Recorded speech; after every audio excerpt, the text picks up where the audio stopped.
Okay, this is Sam from TikTok. So there's a car for $7,000. I want to sell my car worth 12. Can you explain that? Um, well, who are you selling your car to? It's if you say it's worth 12, then all right. We only get offers to find out what our car is worth. We don't use algorithm sites because that's worthless. An algorithm site is a site like Kelly's Blue Book. You punch in your year, make, model, and in 3 seconds it tells you your vehicle's worth $12,000. Right now, we have companies that bid against each other.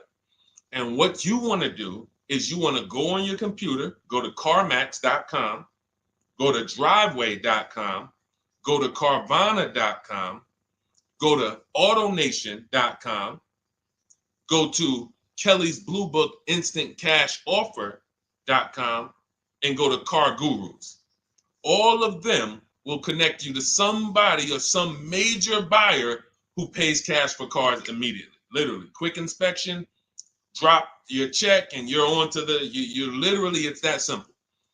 We are no longer at the mercy of private owners who are going to come by and look at our car and no one buy it and talk us down. There are extremely competitive buyers in the market that I've been telling people about since 2021 when we were cashing out. I was big on telling you guys during 2021 to 2023, during that whole pandemic run, cash out now, because the values of those vehicles will never see them again. So there are some people who cashed out, but that was also the beginning of showing people that you can sell to what is called institutional car buyers. And that is what stopped people from trading their cars. There are people who have learned from me, and maybe other people have mentioned this, that will never trade a car again because you're not getting the money that it's worth. So you go to those 6 companies, Sam, it should take you no more than 20 minutes. They're going to give you their best cash offers. And then you can sell to them and you can go buy something else. But what I want you to get in the habit of doing, everybody, is separating your transactions. What does that mean? Who you sell your car to is different than who you buy a car from. And you need to maximize each transaction. And you're never going to do that mixing all your transactions together, which is what most people do. They go into a dealer and they say, hey, I want to buy a car from you, and I want to trade my car into you, and I need a loan. 3 transactions. We don't do that. We separate them and we bid each one out using online tools. And that's how we get the prices we get. And that's how we pay less than everyone else.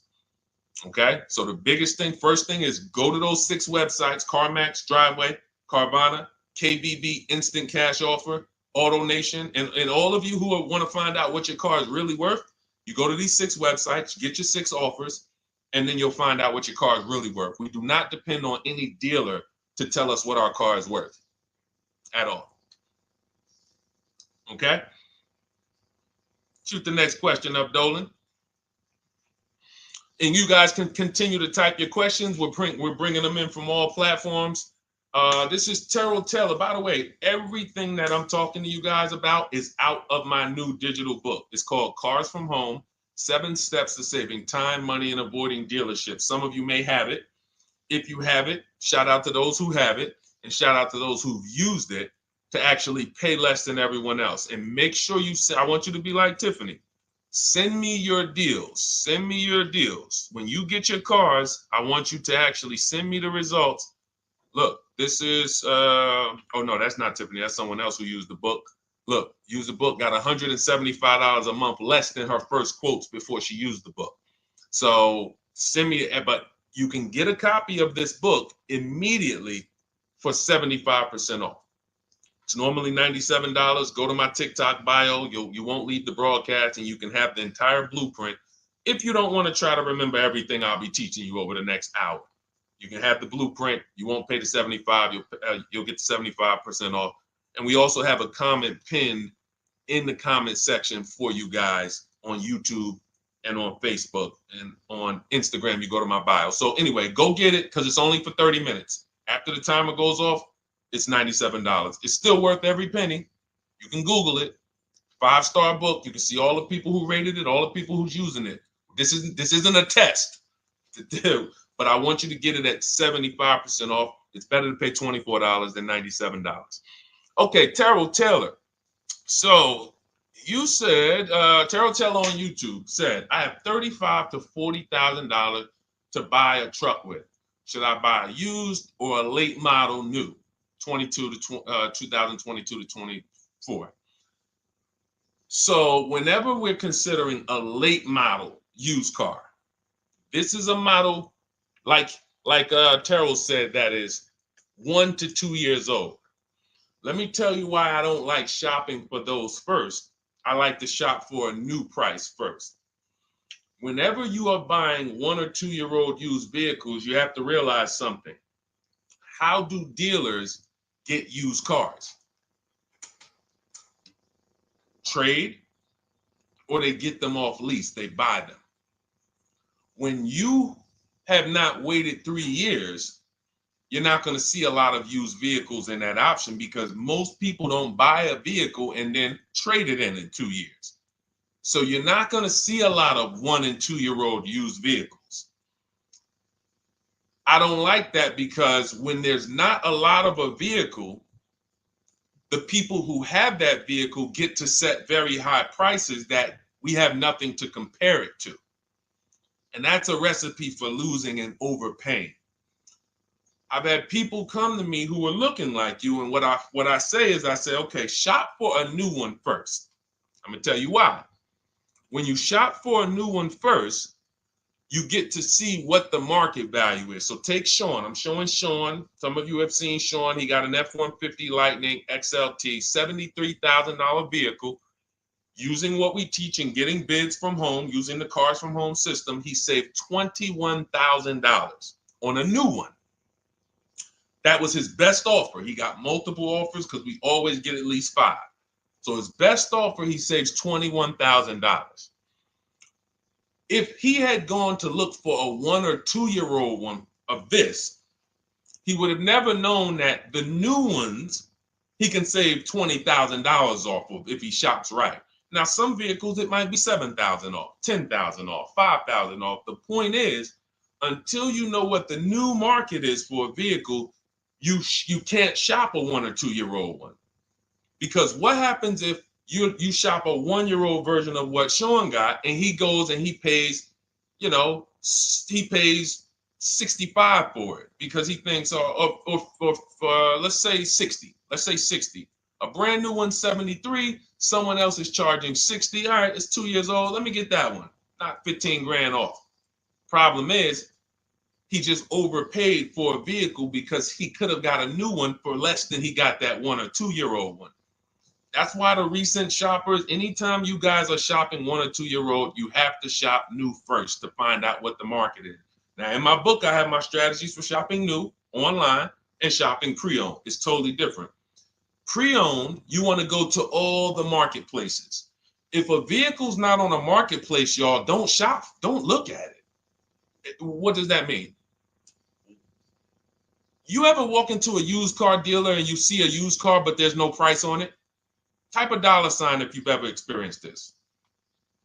If you've ever looked at a deal, you've been in a dealership, you see they have a used car, there's no price on it. Type a $ if you've experienced that. Okay, I see you, Terrell. Okay, perfect. I see you, Don Dickey. Okay, perfect. All right, we have enough people. All right, Makeover Forever Studios. I see you. Okay, Todd May, I see you. So this is a common thing.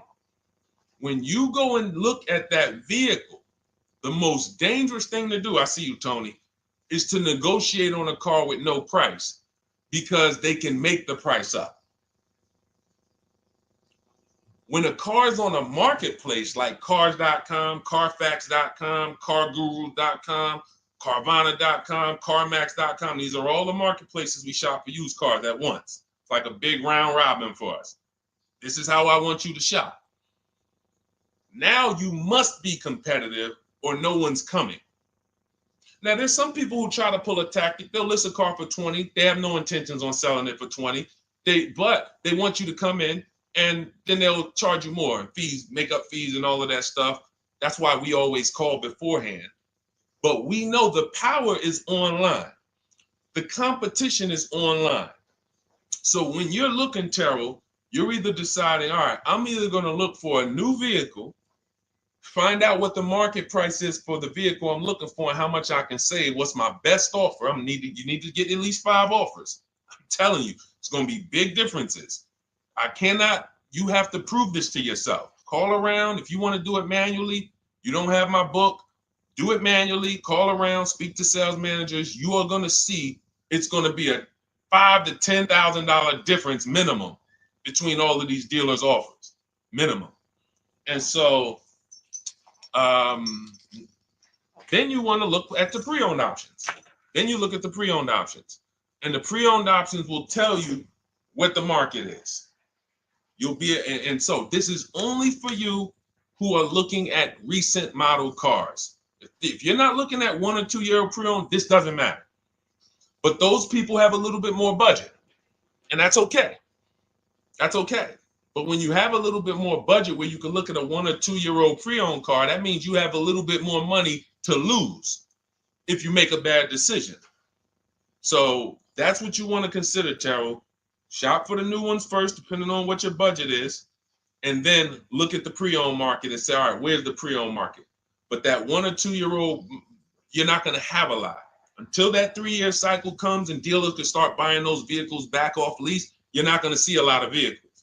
That's why I don't play in that 1 or 2 year old zone. It's just a dangerous zone to play in. Dealers know, we're the only ones. Hey, we the only one that got this car within 50 miles. Let's charge this for it. And then they depend on someone who doesn't know the market to come in, pay for it, and you can literally overpay by 10, 20 grand and you won't realize it until, a couple years later. Okay, great question though. Great question, Terrell. Go ahead, shoot the next one up, Dolan. Type your questions, y'all. We're going to get through as many as we possibly can in an hour. I see a lot of questions coming in. Let me try to speed it up. All right, this is Abigail from Instagram. How do I shop for cars and take test drives without feeling like I'm wasting their time? I'm nervous. Okay, first thing to realize, Abigail, you're a very considerate person. God bless you for that. You're about to spend 5 figures on a vehicle. Some of you 6 figures. I love the courtesy, but we are the prize. When you're shopping the way I want you to shop, some of you, this is your first time here. You don't even know, hey, who is this guy talking? I spent 14 years in the car business. 5 years with Mercedes, 5 years General Motors. I've been helping people buy cars and get below market deals since 2019, education-wise. I love it, but you deserve the experience. If you were walking into the mall to spend 15 grand, let's just call it 15 grand. How would you want to be treated? Like royalty, right? Right? So, but I'm going to answer your question, but I need your mindset. A lot of what we're discussing is going to be the right mindset. You are the prize. That's why I don't want you going to dealers begging for discounts anymore. I want you sitting at home making dealers bid. This is how we do test drives on new cars and leases. New cars and leases. This is how we do test drives. I have it in my book because it's that serious. You're either going to have a great test drive or you're going to have a horrible test drive experience. We call and we ask the dealer, who's the most experienced person there? Who does everybody like? Who's the person that, has been there for a long time, just has a great reputation? Oh, that's John. John is just, he's been here 20 years. Everybody loves him. Okay, can I speak to John? Hey, John, my name's Deshone. I'm interested in the Honda Pilot. I just like to test drive it. I'm in the process of deciding what I want. And, do you have this particular model? You have one there that I could test drive? John, because we asked for the best person, we're typically going to get somebody who is not going to lie, usually. Not a guarantee, but taking these steps, I know these guys. I've been in this dealership. I know most dealerships have one person there who has a good reputation and who cares about that reputation. If you're enjoying this content, hit the like button, y'all. And Keith, y'all killing the likes on TikTok. Shout out to everybody who's hitting the likes on TikTok, to double tapping the screen. Appreciate y'all. And shout out to everybody who hits the like button. When we get there, we meet with John. We test drive. John, thank you so much. Can I have your card? I'll leave you my information. And if this is the vehicle I want, I'll be in touch with you. Perfect. Oh, Deshone, we don't sit down? We don't think, no, we never sit down. I'm telling you that there are things you must unlearn about the shopping process if you're going to win. And what does winning look like? Getting the most money off in the least amount of time. There's no leverage that you have when you sit down and try to negotiate with a car salesman. Every single dealer around you that wants to compete for your business, you can't talk to them while you're sitting in one dealer talking to a car salesman. That's why we don't do it. We get a card. Thank you so much. Listen, if this is the one for me, I'm going to give you a call. Simple. Pressure's off. There's no pressure in our system. You can't pressure us. That's what I want you doing. New cars, leases, that's how you test drive. 20 minutes, you're in and out. And I'm a car salesman at heart because that's what I am by profession. I would never develop a system that would allow you to waste car salesmen's time. I just wouldn't do it. I developed a system that when our people go get cars, look at Ansley. When our people go get cars, Ansley just got his lease, 1% lease, $58,000 Infiniti. Look, started the process Saturday, accept the deal Monday, all by email. $58,000 car, he's paying $554 a month, no down payment. We have tons of these. None of these people spent, look at Jared, lease like a boss, $569 a month down to $520, Volkswagen Tiguan, no money out of pocket. Let's go to a purchase. Pierre, pre-owned car purchase, got his 2022 Mazda, got a 20% discount off the original MSRP. This is 30 minutes. We are not spending more than 30 minutes in dealerships.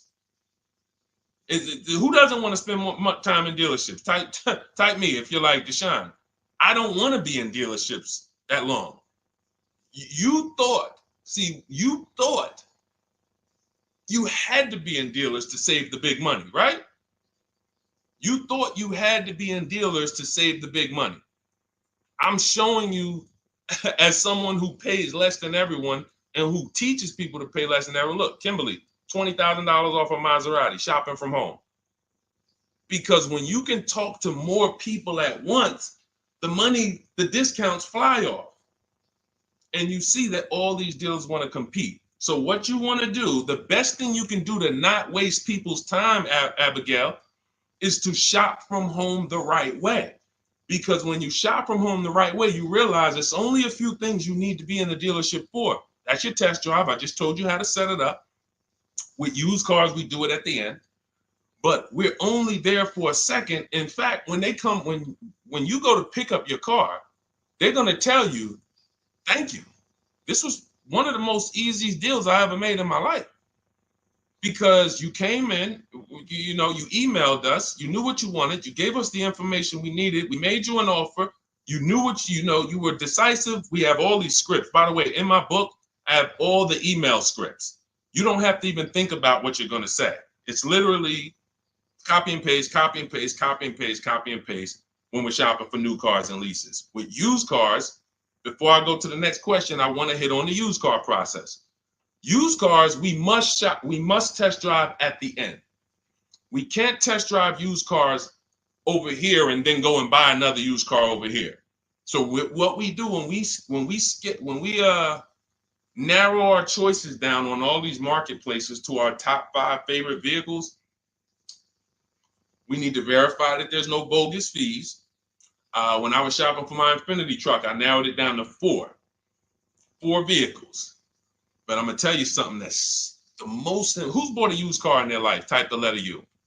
I need you guys to program what I'm about to say into your brain cells for the rest of your life. Type the letter U if you bought a used car or if you plan on buying a used car one day. Type the letter U. All right, I see you, Michael. Don Dickey, okay. Terrell, I see you. Glizzy, Tony, okay. Lori, I see you. Victoria. Anybody who plans on this, let me tell you how. Okay, let me tell you how. All right. See, when I'm about to reveal big stuff, I got to kind of see how I want to say it. The marketplaces that we go to look at used cars on, They're never going to tell us what a great price is. And I'm going to tell you why. The only thing that matters, let's say we're looking at 4 white Honda Accords. 4, they're all white. These are the cars we want. We've narrowed it down. We're looking at 4. They all got similar miles, and they're asking price is $20,000. The marketplace is going to tell you what they think a good deal is based on algorithms. Based on all the vehicles listed on the market, this is a good deal. This is a bad deal. Here's what matters. How much was the original price of each vehicle? Why is this the only important thing? Because if we're looking at 4 white Honda Accords, but one of them was $35,000 when it was new, one of them was $39,000 when it was new, has a sport package, some special technology. One was $31,000 when it was new. One was $29,000 when it was new. What's the best value? What's the best value? You see how we clearly just went from, wow, all of these vehicles look the same, similar price, similar asking price. But once we found out, wait a minute, this one right here was $38,000 new. This one here has the cameras in it all around and the self-driving package, and it has the same asking price, or it's maybe $1,000 more. This is what I call the true value discount. The true value discount. And let me tell you why the marketplaces will never tell you this. Because if they advertise the true value discount, someone has to be at the bottom. In other words, when you're looking at Honda Accords, if you could go right to the true value, who's giving me the biggest discount off the original MSRP? That means the car at the bottom, they might be giving you no discount off the MSRP. We saw that during the pandemic. It was people selling, who remembers people selling Toyota Camrys, 3-year-old Toyota Camrys for the same price as they were when they were new? There was some deal, everyone wasn't. I know a couple dealers, I know a couple general managers who run dealerships who are ethical. And they said, look, I don't care what the market does. I can't sell a used vehicle for the same price it was when it was new. I'm not doing that. Because when that customer comes back in 3 years to deal with me, I'm going to have to help them again. And if I bury them in their car, then I'm not going to be able to help them. But there were plenty of people who was. The true value discount is all that matters, which means we have to know what the car was new. We have to find the Maroni label. We have to go on the Carfax. We have to go to where the window sticker is and get the original price. And then we'll clearly see, oh, that's the best used car. And no one else shops like that. No one else shops like that. If y'all get that, type dollar signs. If you get that, what I just said, type dollar signs. That is what is important, not what they tell you is a good deal. So going back to me, when I got my Infiniti truck, 4 vehicles, all in a similar price range, all white. They were between $1,800 difference from each other, similar miles. But once I found out that one was 46,000 new, one was 48,000 new, one was 52,000, and the one I ended up getting was 54,000. That separated it. The one that was 54,000 new, they were giving me a 42% discount asking price. These are things that help you cut through the mess, the smoke and mirrors of the car business. In order for you to win and pay less than everyone else, you have to cut through the smoke and mirrors. That's what I'm great at showing you because I was in the business. So these are the things that, again, if you say, Deshone, I need the whole blueprint. I need to give me the step-by-step. I'm leasing, used cars, high mileage, new cars. Give it to me step-by-step. That is my new digital book. It's called Cars from Home, 7 Steps to Saving Time, Money, and Avoiding Dealerships. It'll be in your inbox in literally 5 minutes, and you get yours for 75% off. Support yourself and support your family by getting your copy. Go to my YouTube comments. We have a link right there pinned for you guys. We have a link in the Facebook comments. Get your book for 75% off for the next 30 minutes. You'll see a timer on the page. Now, if you're on TikTok, click that picture of me and go to that link in my TikTok bio and click the one that says 75% off to activate the 75% off link. Get your book so that you never have to wonder about this. Now, we're going to continue, but I just know as we answer more questions, some of you are going to forget that. What we just went over in the last 10 minutes, this next question, you're going to forget all of that. All right? Now, Dennis Gamister from Instagram, on a lease agreement, does the deal use the MSRP or the discounted price? So when we're shopping for leases, this is what we do. We get all our offers this is how we construct our offers. If you've ever looked on these commercials and you saw, well, Deshone, when I look at leases, though, it seems like, one, they limit me on miles. And then I also see that they want a bunch of money up front. You are correct. But they only limit you on miles according to the miles you told them you were going to drive. They don't pick the miles for you. We select the miles. And what ends up happening is people will, because they typically don't know how to shop, they're negotiating. They'll say, all right, well, my payment's $400. That's my budget. I drive more than 10,000 miles a year, but I guess I'll just take the 10. Instead of paying $20 more to get 12, they'll take the 10, and then they'll say something like, if I go over, I'll just buy it. Horrible idea. Absolutely catastrophic idea. Or if I go over, they blame the lease. They literally will get the penalty, get the bill for the 6,000 extra miles that they used, and they're charging them 25 cents a mile now, and say, man, this is why I don't want to lease, because they limit me on my miles. No, they didn't. To save $20 a month, you pick the lower miles. You can customize leases up to 15,000 miles if you want, 18,000 miles. Look at Jen. Jen just got her lease on her Honda. Hold on, where's Jen's lease? She got an 18,000 mile a year lease. Now, the way we shop is 12,000 miles per year, only first month's payment due at signing, and we shop it taxes and fees in the payment. Jen, her best offer on her Honda CR-V hybrid, which is one of the most popular hybrid crossovers in the market, she got $512 a month, 12,000 miles. That's a 1.3 lease.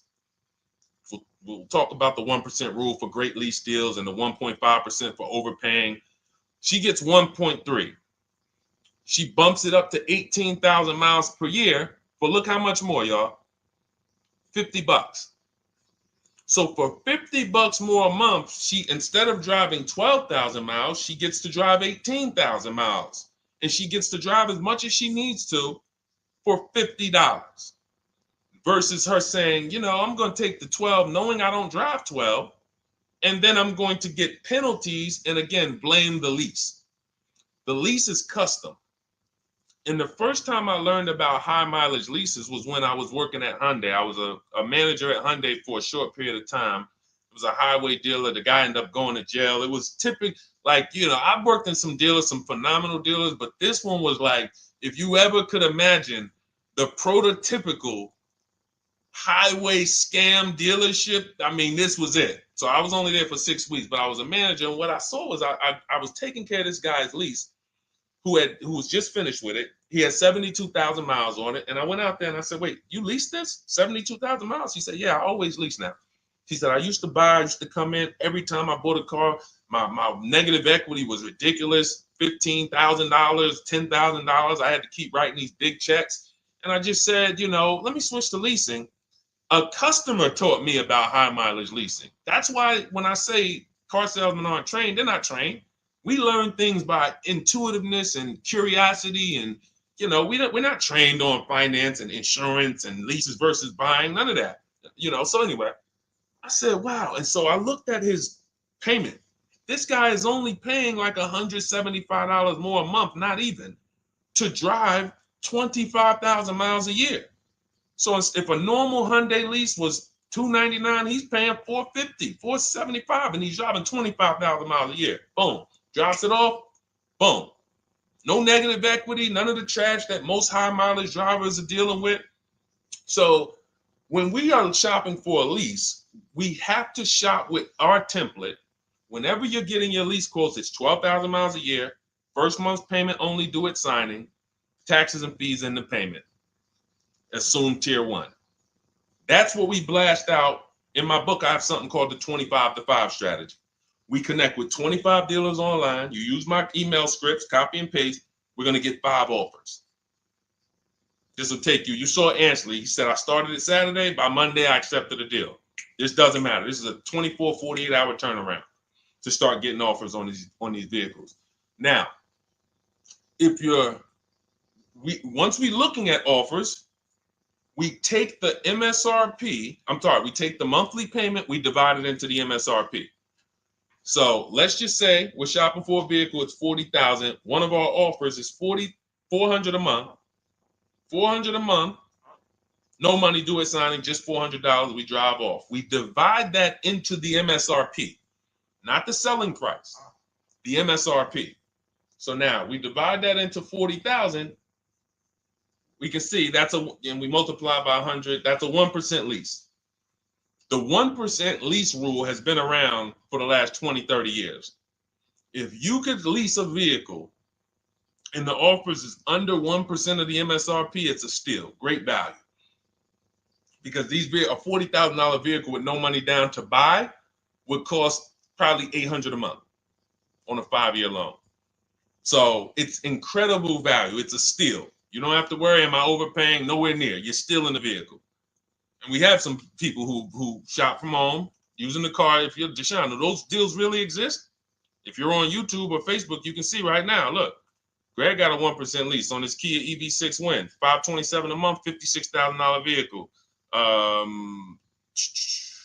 Look, Zafrina, $579 a month, $65,000 vehicle. Ansley, you saw Ansley's Infinity. Rosalie's Infinity truck. Right here. Look, it's paying $592 a month, $59,000 vehicle. 1% lease deals are out here when you know how to shop. Now, that's a steal. That doesn't mean that's the best. That doesn't mean, if I can't get a 1% deal. In order to get a 1% deal, you have to not just shop. You need major support from the manufacturer. The lease program has to be good. The rebates have to be good. The residual value have to be good. The money factor, which is the interest rate, have to be good. There's a lease program that no dealer can control. So when we get these offers, that's how we're judging them. Divide the monthly payment into the MSRP. In my book, I have a calculator that I created where we put all our offers into it, and then it spits out what we call counter offers. So we get 5 offers, 7 offers. We put them all into this calculator I created. Again, this is the best $24. If you get there for $24 before that 30-minute timer and you get your copy, it'll be the best $24 you ever spent. I hold myself accountable to that. You can Google the book and read the reviews. There's software that we created that that's how you're judging your leases. You're looking and you're comparing to the 1% rule. Now, when you get to 1.5%, we can't make those deals. We're paying too much for a vehicle that we're giving back. We have to see, there was no indicator before I created the 1.5% rule. As much as I love educating people on leases, the only people who should be leasing is if you're not keeping your cars 8 years. All of you long-term people who you keep your cars more than 8 years, don't think about leasing at all. You should be shopping for below market purchases. But if you're not keeping your cars 8 years, you're losing thousands of dollars not leasing cars. Depreciation is where you lose. Resale value is where you lose. So the 1% rule is what our anchor is, but 1.2 is great value. 1.3, great value. 1.4, good value. 1.5, good value. Anything over 1.5, now we're paying too much for a vehicle that we're giving back. So that's how we're judging. That's how we're judging and comparing our lease offers. And with the calculators that are in my book, you can literally do this in seconds. This stuff, these mathematical things that used to be complex, even hard for me to explain, when you're using the stuff in my book and you're seeing, wait, There's calculators I can do this. Boom, boom. Why don't these calculators exist on Google? Because anything that makes dealers compete, they're not going to make for you. They'll make stuff for you that allows you to see more and do this and make it easier and faster and connect to get a loan quick. But competition, any tools that create competition, they're not going to make those for you, because that's where the real money comes off when you make dealers compete. Okay, so you want your copy of Cars from Home, 7 Steps to Saving Time, Money, and Avoiding Dealerships. Click the picture of me on Instagram or TikTok. It's going to take you to my bio. You won't leave the broadcast. Click that link and then click the button that activates the 75% off, and you'll have 30 minutes. Once the timer goes to 0, the $97 price is what you have to pay if you want it. It's up to you, but $24 is much better than $97. $97 is still a great price. I have no doubt that you guys would write me, especially the more you use this. 1, 2 cars, 3 cars. You get 1 lease this year, a used car next year, a new car in about 4 years. And Deshone, what about when websites change? What about, this is an online system. Websites go out of business. Vroom went out of business. They were in my book. We used to get bids from them to sell cars to them. When we were shopping for used cars, they were in my multiple marketplace strategy. They went out of business. I went right into the master file, updated the 9,000 people that had a book. It was probably like 2,000, 3,000 at that particular time. And the next time people opened the book file, there was no room. That's why the book is digital. That's one of the reasons. You'll see the other reasons is I have scripts that I link you to. I have PDFs I link you to. Videos I link you to. I couldn't do this with a real physical book. So again, in the YouTube comments, in the Facebook comments, we have a link for you guys to get your book at 75% off for 30 minutes and use it. All right, Dolan, shoot the next one then, brother. Let's go. How old of a used car should a person buy? That's based on budget. I like to start with, when we open those marketplaces, Tony, you want to start with the most recent cars. The first thing you're doing when you open up the marketplaces, y'all, first of all, we're creating accounts. Out of all those marketplaces I named, 6 or 7 of them, we use 8. We use eBay Motors, we use Carfax.com, we use Cars.com, Autotrader.com, CarGurus.com, Carvana, CarMax, Driveway, and that's 8. 7 of those, or 6, allow us to create an account. Why is it important to create an account? So that every single new car that matches our criteria, as soon as it's listed, we get a notification. The people who have that notification on, most of them don't know how to assess the market like I'm showing you. So even if they get a notification that the car was just posted, they're not going to have the information to take advantage of it. They're going to hesitate. What we do is, the first thing we do after we create our account is we're now assessing the market. Where's the low prices? Where's the high prices? And I'll usually go 3 years back, sometimes 4 years back, and let's assess the market. Now, I have another calculator in the, matter of fact, let me show this to you guys. I have another calculator. It's called the Perfect Budget Calculator. The Perfect Budget Calculator. What this does, you guys can't see this on YouTube, but you can see it on you can't see this on TikTok. But if you go over to YouTube, Facebook, or Instagram, you'll be able to see what I'm sharing right now. Now, what often happens is, let me share this. Hang on. Boom. Okay. So now what often happens is, a lot of you will say, I could put down $2,000, but, if I don't have to, then I won't. Or, if you get a car and you pay $15,000, if you pay $500 a month for 5 years, that's a lower price you paid than paying $500 a month for 6 years. So ways to manipulate our budget is to shop within our budget for a shorter loan. This is all stuff where I said, okay, people don't know they need to be doing this. So let's make a tool that does it for them. And this is, you get access to this when you get your copy of Cars from Home, my book. So let's say we do something called an equity assessment. Everybody who has a car, remember I was mentioning a little while ago, we go to these websites, Driveway, Room, or all these, and we find out what our car is worth. Let's say you're like, man, okay, if I sell my car to CarMax, I'm actually going to have $3,200 of equity. All right, so when I sell, I'm going to put that into my budget. All right, now max, my down payment, max I could comfortably do is $1,500. That's max. Now, we use the average interest rate, and in my book, I give you a link to see what the average interest rate is at the particular time you're going to be shopping. Let's just say it's 6.9. Now, we enter a comfortable monthly payment. Let's say you're like, all right, I don't want to go any more than $425 a month for 6 years. That's my max. You enter your state so we can pull the taxes and we can pull the fees. New Jersey, calculate budget goals. Now it's going to ask you a comfortable monthly payment on a 5-year loan.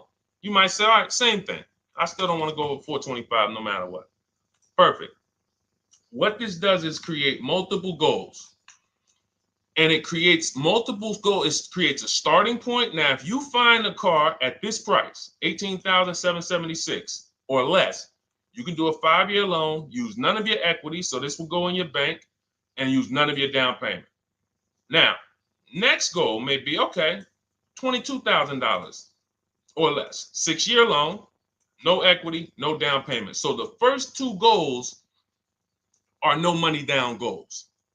If I find a car anywhere in these price ranges, I can do these deals, no money down. Now, this is one where I use my equity, but no down payment.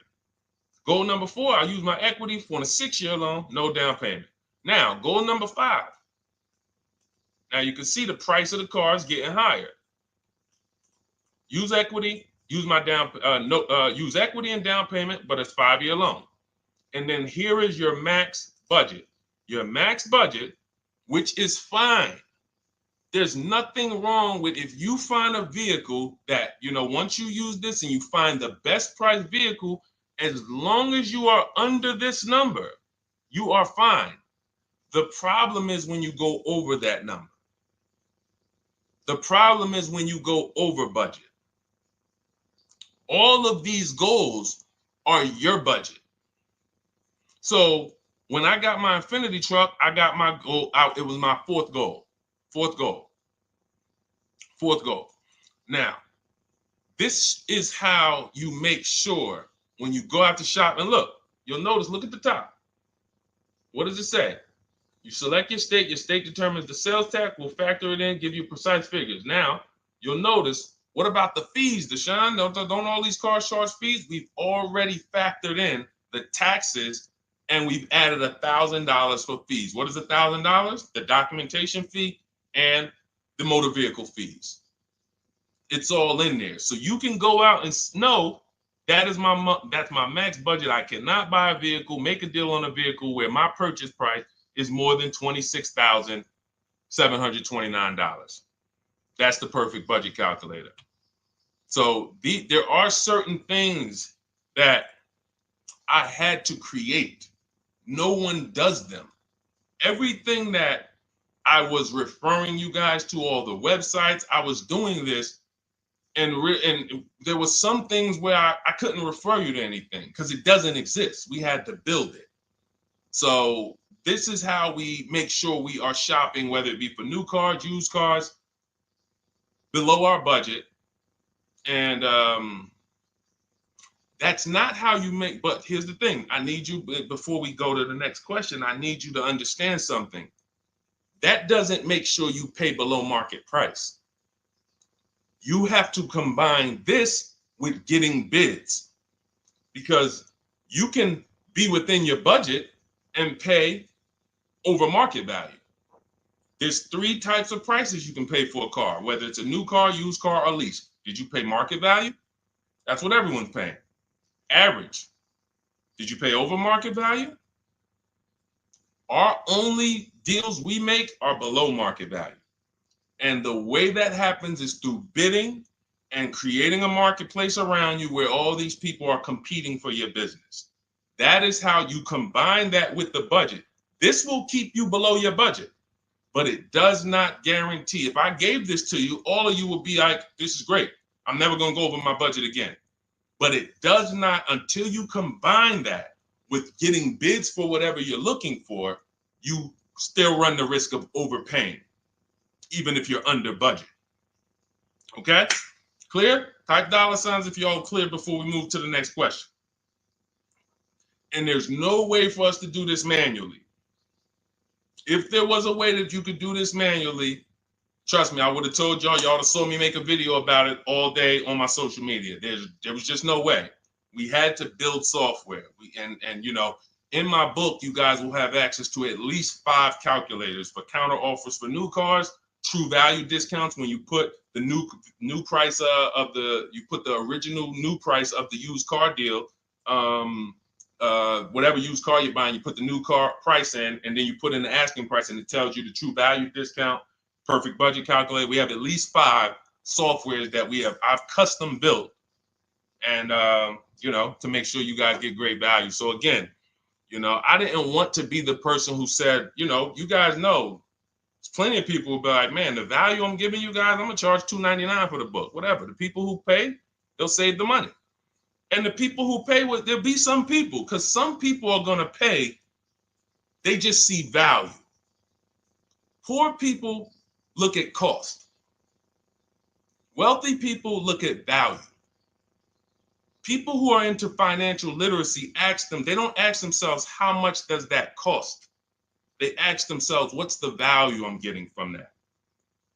And I could have said, well, you know what? I'm going to help you pay less than everyone on new cars, used cars, leases. We'll do $200, $300 for the book. And I only want to sell it to 1% or 5% of the pie.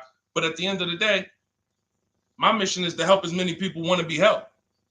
And so that's why I said, okay, $97. But even our welcome offer, you got a chance to get it for $24 if you get there before the 30 minutes is up. Okay? YouTube link, get your copy. And make sure you save the support email, guys. You see it scrolling across the screen. If, for instance, you don't get your book in 5-10 minutes, it's usually because you typed your email wrong. Reach out to my support team. They'll get you the book immediately. And soon as you pay, go to TikTok. Look, y'all see the links. Go to my bio on YouTube and Instagram. Get your copy. And as soon as you pay your $24, there's going to be a page that says screenshot this page. Right on that page, you can access your book. I want you to have the book immediately, but I also, in case you know, some of you type wrong, big thing, you know, we fat finger stuff. I want you to have the support email so that you can reach out to my team so we can make sure that book is in your inbox so you can use it and start saving money and building confidence. Okay, Dolan, next question, man. Let's keep it rolling. Okay, there's something about Mary on Instagram. I bought a car as is, and in less than a month, motor lock, can I sue for selling me a lemon? I'm not a lemon law attorney, but that is not what a lemon law case is based off of, in my understanding. Lemon law case is based on you buying a vehicle and the same thing continuing to go wrong at least 3 times. You know, that's a general overview of, you know, what the lemon law process is. And if y'all are enjoying the broadcast on TikTok, can y'all just double tap the screen and keep running those likes up? Every time y'all do that, y'all help TikTok bring more people here, and I appreciate it. If you're going to spend some time with us and, you know, every time just you hear something you like and you're like, man, we got to share this. Oh, and shout out to Madhu for sharing. Here's the thing. I made a video about this the other day because a friend of mine got a used vehicle and the transmission went out on him in about a month. So it wasn't the engine. But when you buy a vehicle as is, it's very tough for you to have any recourse, anything that you can do, because you're signing a contract that specifically says as is. It's very tough. What I would do if I was you, because the damage is done. I just find out what it would cost me to put a used engine in the vehicle, rebuilt in a used engine. You know, salvage yard. You need to, and especially if you're buying cars that you're paying cash and you're buying as is cars. These are probably cars that are under 10 grand, 12 grand. You need a mechanic. See, because that's a strategy. There is a great strategy called buying inexpensive cars and having a local mechanic so you could do what's right. Oftentimes you could drive those cars for a year or two and sometimes sell them for what you got for them because you've outlived the depreciation. Those cars are not depreciating as much unless you overpay for them. If you overpay for it, then it's going to drop because you overpaid for it. But if you pay a great price on some of these vehicles, you can oftentimes win with this, but it requires skills. One of the skills is, how do I avoid engine issues, transmission issues? So a couple things for those of you who may be going this route, you need to narrow your search down thoroughly based on title history, service records, accident history. That oftentimes you'll see, if I typed in right now 2018 Subaru Outback longevity. That's one of the things we do. It's in the 4th step of my book. Before we get prices on anything, we do a quick 5-minute search to make sure these aren't bad cars. There are bad cars out there, but there's data that shows us. If I type that in, it'll tell, okay, these vehicles are known for lasting 100,000 to 300,000 miles, depending on how they're maintained. That means you could have a quality vehicle, but if it wasn't maintained correctly by the first owner or owners, it's going to break down. The life cycle is cut short. These are preventable mistakes by simply checking Google. Now, we narrow these things down based on title history, service records, accident history. Once we do that, I don't mind buying a 10-year-old. I bought a car that was it's my around the city car. I drive it probably 200 miles a month. I bought it from a owner in South Orange. He was a 98-year-old man. He's had it for 10 years and he knew everything about it. He leased it for 3 years, then he bought it. So he's really had the car for its entire life cycle. That's what you want because you're able to look and see the service records. I don't mind. We have to take the risk off of ourselves, and the risk off of ourselves with used cars to prevent ourselves from buying these used cars that are breaking down on people and they're always in the shop and, they're dying on the road and you got to keep the tow truck on speed dial. It's simply a matter of checking to see the reliability records of the car, which is easily accessible on Google, the way I just said, and then making sure the one we get was actually maintained correctly. And that's going to give us the best chance of having a great experience. These are the steps we must take. But in your particular case, there's probably, I don't think you have a case. You can certainly reach out to a lemon law attorney. I don't think you have a case at all. I think because it's buyer beware with cars. It's buyer beware. That means it's on you. If something goes wrong, it's on you. And so what I would do is I would find a local mechanic that I trust, that everyone loves in the neighborhood, and I've been there for 10 years, 20 years. And I would say, listen, can you find out what it would cost me to put another engine in this vehicle? My father did this on his GMC Envoy about 6 years ago. It was a 2008 Envoy. The engine went out on him. He put a new engine in the vehicle. One of the best $2,000 he ever spent, $2,000 or $2,500, whatever it cost him. They put a new engine in that vehicle. He still has it. He's about to sell it for about $4,000. He's had that vehicle from 2013. Think about that. A lot of people, engine goes out, they sell the car. It's worthless now, so they take the loss. Meanwhile, man, let me come up with $2,500 and I still got no car payment for the next 6 years. We don't need to be so quick to go replace our cars. If we follow these strategies, we can actually, I love to see more people doing that. Just go fix the car. But don't go to the dealership to fix it when they tell you, hey, the engine's gonna cost $10,000. And what does the dealership say, y'all? When you have these major issues and the dealership tells you the transmission is $7,000 and a new engine is $10,000, what's their suggestion? What's their suggestion when they tell you that? Because they already know you're gonna be like, yo, what the heck? I can't pay all of that. What's their suggestion?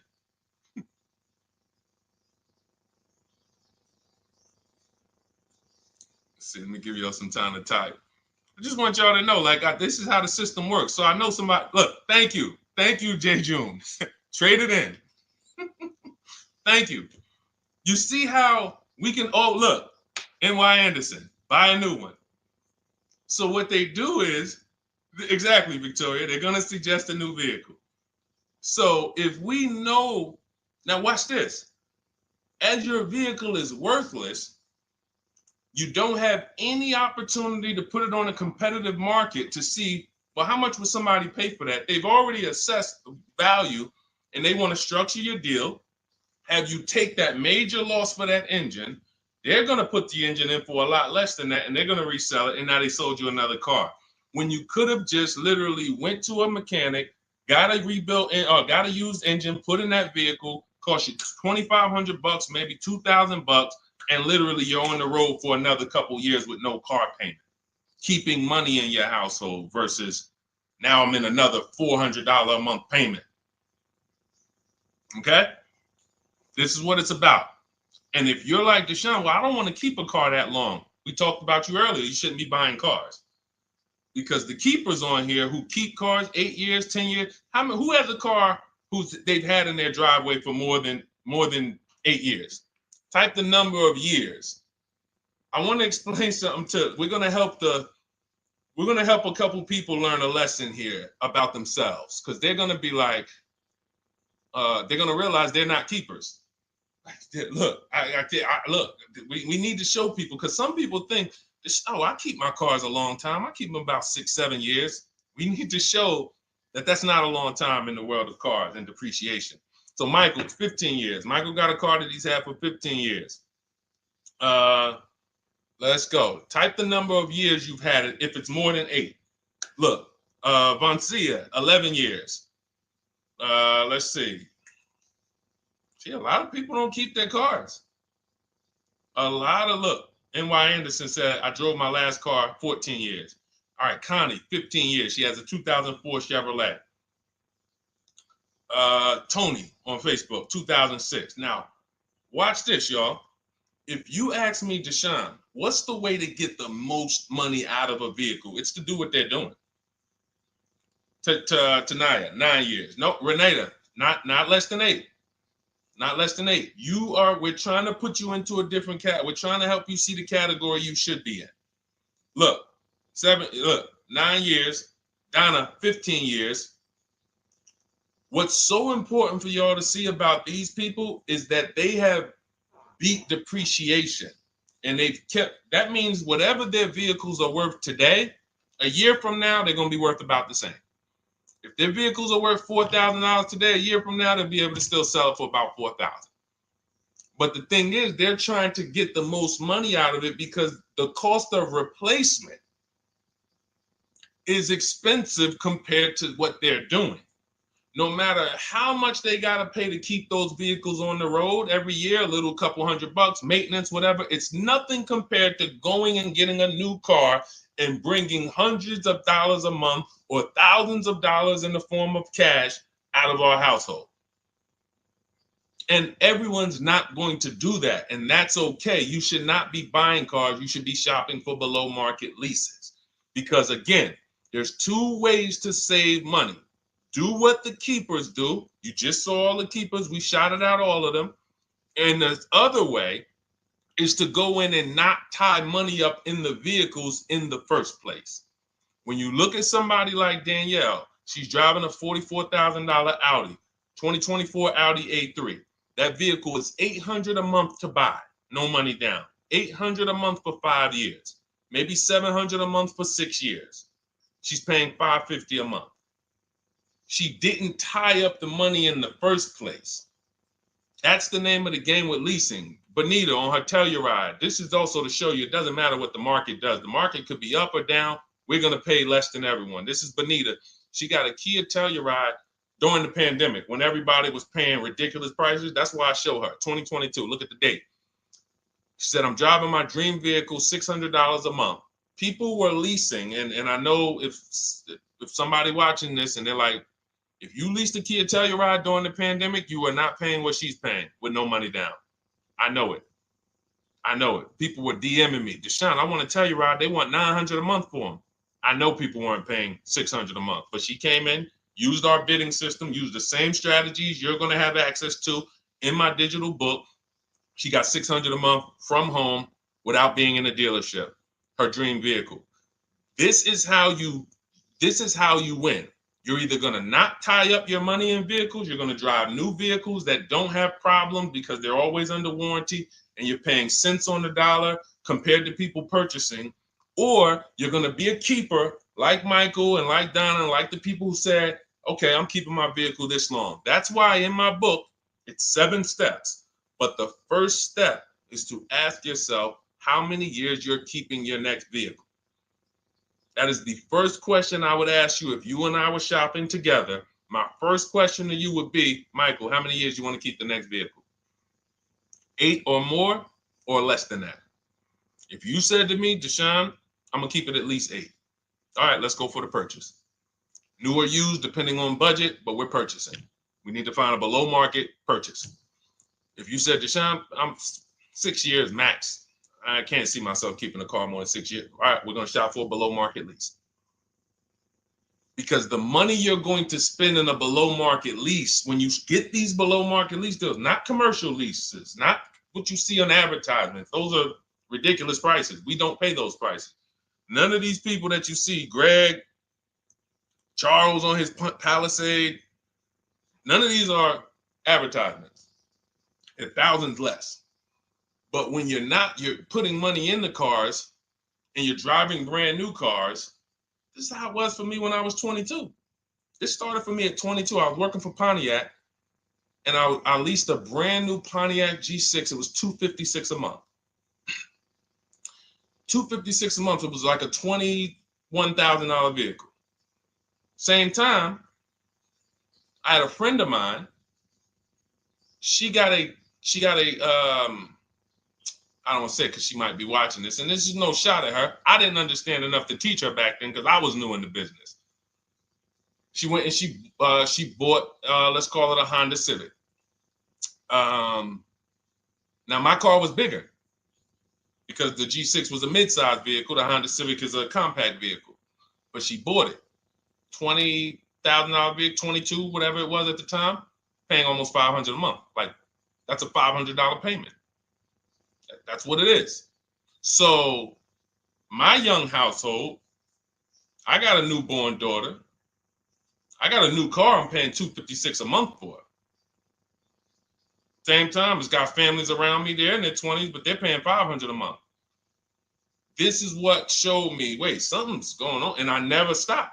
I bought a used car at that time, but since I've had 4 Infiniti leases, I've had a Jeep Grand Cherokee lease, and people always think, gee, you must be paying ridiculous money. I see you get new cars every 3 years, but they don't. I'm driving $40,000 cars, $45,000 vehicles. I never paid over $400 a month. Not one of my lease payments was ever. I remember I got this Jeep Grand Cherokee, and it was a $35,000 Jeep Grand Cherokee Laredo, 2018. When I got my offers, the best offer was $330 a month. 12,000 miles per year. And that's what I was driving. If I was driving 15, I would have bumped it up to 15,000 miles per year. I got $330 a month. I went in there and I gave them $330 for that Jeep Grand Cherokee and I drove off. $35,000 vehicle. This is what I'm telling you guys. This is what is called deal structure. If your deal is not on the right foundation, if you buy, but you should have leased, you're overpaying by thousands and thousands of dollars. And you're going to have subpar vehicles with that run out of warranty, and you're going to have the same payment. You're going to have higher payments.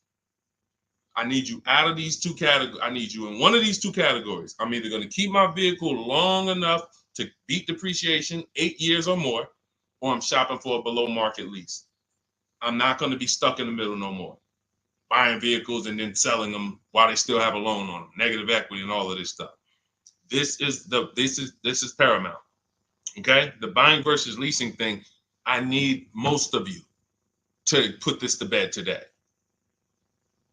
And I think I'm one of the only people that goes into buying versus leasing by the numbers. It's not opinion based. It's not, oh, I think you should lease if you're, depending on the car here, it doesn't matter the car. Doesn't matter the car. You can see Teddy's, let's show Teddy's luxury. Teddy got a BMW. Doesn't matter. He wasn't going to keep it 10 years. Look, goes on a BMW 2024 i4 M50. It's a $73,000 vehicle, $856 a month. $856 a month. Look, he said the dealer's initial offer came in at $937 using the counter offer calculator. Using the counter offer calculator, he counted at $829, $856. If you just jumped on the broadcast, I showed you some of the calculators that I created that are in this book. In my book, there's a reason it's 5-star rated. There's a reason people that you can go read what your peers say about that book. Get your copy for 75% off. It's in my TikTok bio. Click that picture of me. Click the link. Same thing on Instagram. Go to my bio. Click the link, and you'll see a button that activates the 75% off book. And if you're on YouTube or Facebook, it's in the comments section. 30 minutes only. Get your book so you can have access to all of this. Unless you just have an incredible memory and you can remember everything we talked about over the stream, but none of you can. I know none of you can. That's why, I couldn't even do it. It's just too much. We're talking about used car strategies, new car strategies, lease strategies. You guys, you're not gonna remember all of that. But anyway, let's go. All right, I think we got time for a few more. Go ahead, Dolan, keep it rolling. Make sure you guys screenshot the support page. As soon as you pay for your book, the book is on the thank you page. Remember that. I don't want you, I send you the book 2 ways. As soon as you pay, it says access your link below, open it. You can click it and save it right to your phone or computer right then and there. If you do not save it right then and there, make sure you screenshot the support page or use the support email that's scrolling through the screen. This is not for questions. Do not send me general car questions here. I don't answer questions by email. That is strictly for those of you who have your book and you're like, or you paid for the book and you're like, okay, where is it? It's usually because the email was wrong. That's okay. Hit that support email so that my team could send you the link out so that you can have your book today and start digging into it and using it. Even if you're not shopping right now, you can still map a plan out. Go ahead, Dolan, shoot the next question up.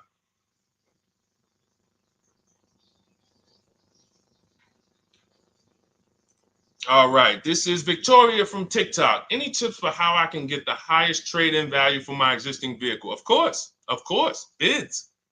Bids. First of all, you just said a curse word. You may not know, but we don't use that T word here because you're never going to get anything. You're not going to get a max value for anything trading. We are fortunate that we have the opportunity to get bids from cash buyers in the market. And I'm not talking about cash buyers like Facebook Marketplace where a person, it's one of your neighbors from your town coming to look at your car. I'm talking about institutional cash buyers.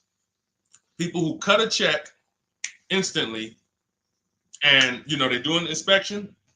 That Jeep Grand Cherokee I sold to CarMax, they were the highest bidder 3 years ago during the pandemic. I'm not going to tell you what I made because those values don't exist anymore. So it just doesn't even make sense. But, those of you who were watching my videos earlier 3 years ago or using my tips, you guys cashed out and made ridiculous money. When corporations were trying to make money on people, we made money too. But CarMax won the bid. I went down there. They did an inspection on the vehicle. They came back. Accounting department came, cut me a check. I walked away with a check. That's it. You don't want to trade. You want to sell. You want to break your not even break your transactions. I need you, Victoria, to realize there are three transactions in a car deal. Who you're going to sell your car to, That's one. Who you're going to buy your car from, that's another. Who you're going to get your loan from, that's the third one. Now, you're not always cash buyers. Deshone, I pay cash. Then you don't need that. Deshone, I don't have a vehicle to replace. Then you don't need that. But how do we make sure we get the highest value or the biggest discount? Bids. Each one, we make the market bid. So when what you should do right now, Victoria, this is step 2 in my book. After we decide whether we're going to buy or lease our next vehicle, that's step 1. Then we move to what is called the equity assessment. We need to find out, do we have equity or negative equity? Equity assessment. We call our bank. If we have a loan, we find out what our payoff is. Then we're going to go to carmax.com. I'm going to give you the 6 companies. This is the equity assessment process. We do this for leases too. I don't know if we have time to go into that, but I'm sure there's people on here who didn't know you could sell a lease. Type a question mark if you didn't know. Deshone, what do you mean selling leases? I never heard of that before. Type a question mark if you didn't know you could sell leases. We have an equity assessment process for that too. But what you would do is you go to CarMax, Driveway, Carvana, Kelly's Blue Book Instant Cash Offer. This takes 20 minutes. Auto Nation, Sell My Car, and Car Gurus, Sell My Car. Car Gurus, Auto Nation, Kelly's Blue Book Instant Cash Offer, Driveway, Carvana, CarMax. 6 offers in 20 minutes. That's bids. See, everything we do is a bid. That's how we have peace of mind. We don't negotiate. We make people negotiate with each other. There's 2 schools of thought. I want to remodel my kitchen. I want to remodel my whole kitchen. I go in and I have 5 people come out to give me a quote. One of them comes in and I start negotiating with them. Hey, you got to take less. Hey, you got to take less. You got to take less. I don't know if it's a good price or not. But when I come in, the first person comes in, I say, hey, okay, great. Is this your best offer? I'm having a couple other people come by. Oh, okay. Okay, thanks a lot. Next offer. Oh, next offer. Oh, well, listen, look, I could beat that. Oh, I'll give you another 5,000 off.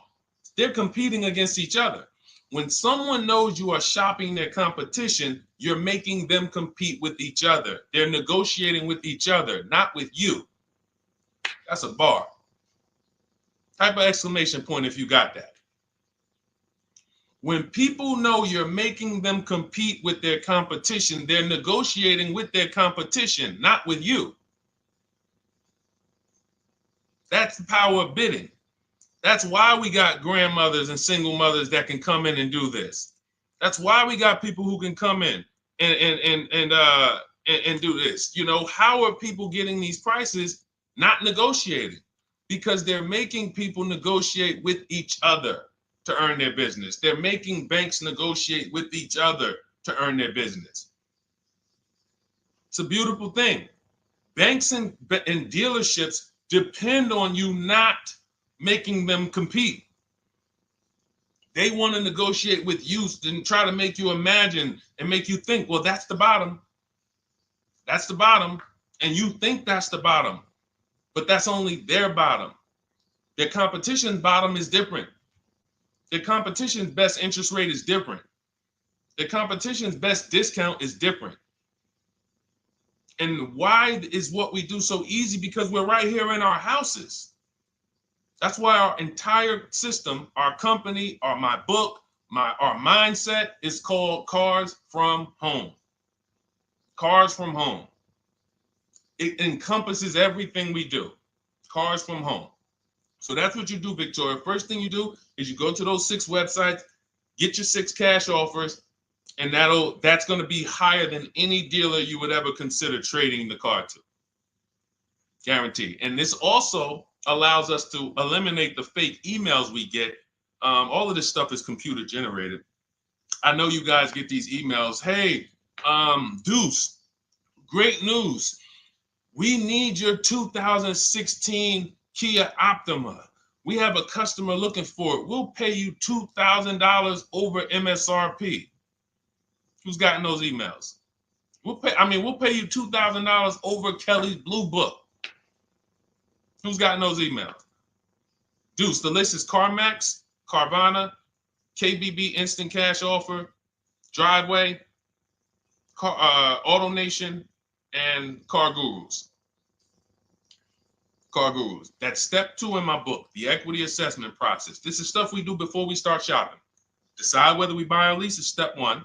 That's going to put our deal on the right foundation. Step 2 is the equity assessment. Everything we do is a path. It's a clear, easy path. Okay, so yeah, I forgot the question that I just asked, but let's go. I could already tell. See, I could tell when I'm winding down because y'all could tell stuff will start blurring to me. That's why I'm like, see, and if that happens to me, I know it happens to you. Like that's why I'm like, listen, grab your copy of Cars from Home. It's a digital book. You'll have it in your inbox in minutes. It has it's continued updates. I probably updated that book 5 times since we originally launched it. Added calculators to it. Those weren't in it originally. I've added the calculators. I'm committed to making stuff better without being like imagine this. Oh, well, you bought volume 1 of Cars from Home, but I just put a new tool in, guys. Now you're going to get volume 2. And now every time a website changes, you got to get volume 2 and volume 3. And 5 years from now, you're getting volume 9 each time. It's like, no, literally one-time cost. And I can't tell you if that'll be around forever. I can't tell you that. I can't tell you 3 years from now, I'm going to be giving free updates of the book. I don't know. But I know today, that's what it is. Everyone who gets their book, you get free updates as I update the book. Because there's value in that. There's value. I could send an email out to people every 3 years and ask them, hey, did you enjoy the book? They're going to say, hey, yeah. Well, here's the thing. My new version is this. There's value in that. It could just be $24. They're already a believer. Someone who used the book's already a believer. So they'd be like, yo, the new version, oh, I'm about to shop again. $24. I'll pay it again. It's the best money I ever spent. But for now, I'm not doing that. Those of you who have the book, you will get free updates, and we'll keep you on the list to make sure you always get free updates of the book. So your link for 75% off is in the YouTube comments. It's only good for 30 minutes. It's in the Facebook comments, and it's in my Instagram and TikTok bios. Click those links in my bio. Click the button that says 75% off my new book. Get there before the $97, before it goes back up to $97. And make sure you save the support email, guys. Screenshot the support email. It's scrolling across the bottom of the screen. If that book is not in your inbox in 5 minutes, I want you to email my support team. Make sure you check your spam. And I also want you to, as soon as you purchase, you'll see, I say, hey, access your book below. So there's a link where you can click, open it up, get your book immediately if you want to download it, but I also email you a copy. But make sure you save the support email just in case. And again, that email is not for questions. Okay, it's not for car shopping questions, nothing like that. That's only to make sure you get your book. Okay, so great. Listen, great job. We've been on here about 1 hour and 20 minutes. Great questions. You guys know I like to go into detail in these questions. I would love to be able to get through 100 questions in 1.5 hours, but that's just not the way it works. We're not talking about buying, $100 items here. If we were talking about house buying, we'd have to go into detail. These are major items. This is the most expensive item y'all are going to buy behind your house. Think about that. And think about how many people are there to protect you when you buy a house. Think about how many people have licenses. See how that question got asked earlier? Can they sue if it was a house and they did you wrong? Sure. You can go before the real estate commission. People can lose their license. People can lose their ability to practice real estate. If they did something unethical, you can bring them before a court and a judge, and you can have recourse. You can get, justice. Cars, you got nobody. No one's licensed. The person who's helping you buy your car that you're sitting there negotiating with, which I want you to stop, they might have just got that job. And they didn't get that job because they're a finance expert and they're someone who understands how to help you, because they're not going to ever make you compete against. They're never going to put you in a position where you can make them compete. They'll say, hey, let's negotiate. But here's the thing. That person just got a job because, you know how many people walked in a dealership with a good smile and a good personality? 2 weeks later, they're selling cars. These are the people that are helping you. They're not licensed. They didn't go through school. They didn't go through ethics training. They didn't go through any of this stuff that realtors and brokers have to go through to help you buy houses. So when you get your car, it is on you. That's why you want me working with you. You want my blueprint. You're not by yourself. You're watching my videos. Once you get my book, you can stop watching my social media videos. I don't want you watching my social media videos if you have my book. It's just going to confuse you, because what my social media videos do is warn you what not to do. That's what my social media videos do. Don't do this. The worst thing you could do is this. The worst thing you could do is this. Don't do this. My book is teaching you what to do. It's telling you what to do. It's not an education book. It's a do this first. Step 1, do this, do this, do this. Step 7, hey, congratulations. We're taking delivery. We're not focused on that. So once you get my book, you don't have to watch my social media videos ever again. And I want to say that because a lot of people will get the book and still be watching them and trying to piece it together. You got my blueprint. You don't need those videos anymore. Okay? So always a pleasure, y'all. God bless you. To those of you who have your book, make sure you email me when you pick up your cars, send me all the details. Deshone, check this out. This is what I got. This is what I paid, so that we can bring you guys into the stream and continue to tell everybody about you. So about the results. All right. God bless y'all. I will see y'all on the next stream. Always a pleasure.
All right, hang on. Welcome to Car Shopping Questions and Answers. We are going to be going deep on all your car shopping questions. No question is off limits. And if you don't know me, my name is Deshone the Auto Advisor. We're already up and running on TikTok. We got our first couple questions about to come in, but I need to get back on Facebook because we have to start Facebook, YouTube, and Instagram at the same time, or it's not going to work. So let me it's all good. Stay right there. And I want you guys to start typing your questions. We'll be here for a powerful hour, and I'm just going to go through as many questions as I can in an hour. And we're going to be talking inside stuff. I don't hold back. Some of you know who've been on the stream with me. I do not hold back when it comes to questions and what we do here. So let's just go on Facebook. All right. Hang on. Let me throw the link up. Perfect. Yeah. All right. Okay. We're good to go. Dolan, you can bring the first question in. And let me give a new. Welcome, Facebook. We're on 4 platforms right now going live for car shopping questions and answers. Type your questions in below, and we're going to make sure we get to them. All right. It's not easy getting 4 platforms live at the same time. And we have 2 TikTok channels that we're live on at the same time. So everything we'll be talking about is out of my new digital book, Cars from Home, 7 Steps to Saving Time, Money, and Avoiding Dealerships. I have a special link for you to get a copy at 75% off in my TikTok bio, in my Instagram bio, or in the YouTube or Facebook comments for the next 30 minutes. Let's rock and roll. All right. First question comes from Scott on TikTok. I'm trying to buy a new pickup truck in New Jersey. Not sure how to do it. Well, the first thing we want to do is decide whether we're going to buy or lease. If you're keeping this truck longer than 8 years, then you should be buying. Once you decide whether you're going to buy or lease, and that's how you're going to avoid depreciation. Like you could save a ton of money on this truck, but if you trade that truck in 3 years, 4 years, you're going to lose a lot and you're going to just be buried because you're losing too much over the first 5 to 7 years of the truck's life cycle. So if you're like Deshone, I'm keeping it more than 8 years, no need for me to think about leasing, all good. Now we're going to move to what we call the equity assessment. Do you have any vehicle that you own right now that you need to replace? Because there's a word that we don't use here. Some of you know who've been on the stream with us for a while. What's the word we do not use? Starts with a T. There's a word here. See, so, and I'm moving you through this process. So Scott, I want you to see this is a process. It's not we don't wing it here. So there's a word we don't use. You already decide whether you're going to buy or lease. Let's see. Does anybody know? We might have a lot of new people on here today. Thank you, Brenda. Trade in. Brenda got it. We don't trade in vehicles. Because again, when we start talking about getting all the money on our car deals, we got to realize something. We got to get all the money from each transaction. That means the car we have right now, if we don't get the most money for that, we lost money. The loan we may be getting, if we don't get the lowest interest rate, we lost money. And the car we're buying, if we don't get the best price, we lost money. So what we do is the equity assessment. Let me know if you have a vehicle you're going to be replacing. We would make sure we go online, we go to bidders, and we find out the highest bid we can get on our vehicles. Takes us 20 minutes. 6 major websites: CarMax, Driveway, Carvana, Kelly's Blue Book, Instant Cash Offer, Car Gurus, and AutoNation. These are people who are fighting tooth and nail every day to buy cars. So we get bids from them. Now, let's move in. Let's say you don't have a car to replace. Now what do? Well, let's look at how we're going to pay for this truck. Are we going to, let me turn on airplane mode to make sure I don't get any interruptions. All right, how are we going to pay for this truck? Are we going to buy it cash, or are we getting a loan? So if we're getting a loan, then we need to see, are there any special interest rates on this truck we're looking at? If there's 0%, if there's 1.99%, that eliminates us from needing to shop for a loan. That's called a subvented interest rate. No one's beating it. So when you guys see like Honda, if a vehicle you're shopping for has a 2.99% interest rate, 1.99, that eliminates us shopping. But there's one parameter we must look at in the fine print. What's the term? Is it for 3 years? Is it for 5 years? If they give us 0% for 3 years, a lot of people can't afford that payment. Interest is great. There's no interest. It's free money. But you got to be able to afford the payment based on the term. Then we move into looking at, is this a quality truck? It's a very important step. Let me tell you what happened. People used to buy Range Rover. When I worked at Mercedes, we had a Range Rover dealer right next door. People come in and get a great deal on a Range Rover, come in, feel like, okay, I won. That truck's in the shop every 90 days. Every 3 months. Lights going off, it's on a flatbed. We had people going in that dealership, literally. Maserati had a couple models, same thing. But there are domestic models too. There are import models. There are Japanese models too that have issues. So what we do is we do a quick search, takes us 5 minutes. Nothing that I'm talking about takes more than a couple minutes. In fact, our entire process to buy cars that I teach, my 7-step system, is 90 minutes to 2 hours. You can get the best, you can get below market deals on any vehicle in no more than 2 hours. So, but we can't get a below market deal and then find out we bought a bad vehicle. That means we lost. So whatever truck you're looking at, you would type that truck into Google and you would type, for example, 2024 Chevy Silverado, and you would type in initial quality. Initial quality, guys, is going to tell us what the data says about the vehicle in its first 90 days. That's initial quality reports. That means when people get it, all the owners, the thousands of owners that are buying this vehicle, what are they saying in the first 90 days? Are they saying the electric, are they saying it's hard to manage?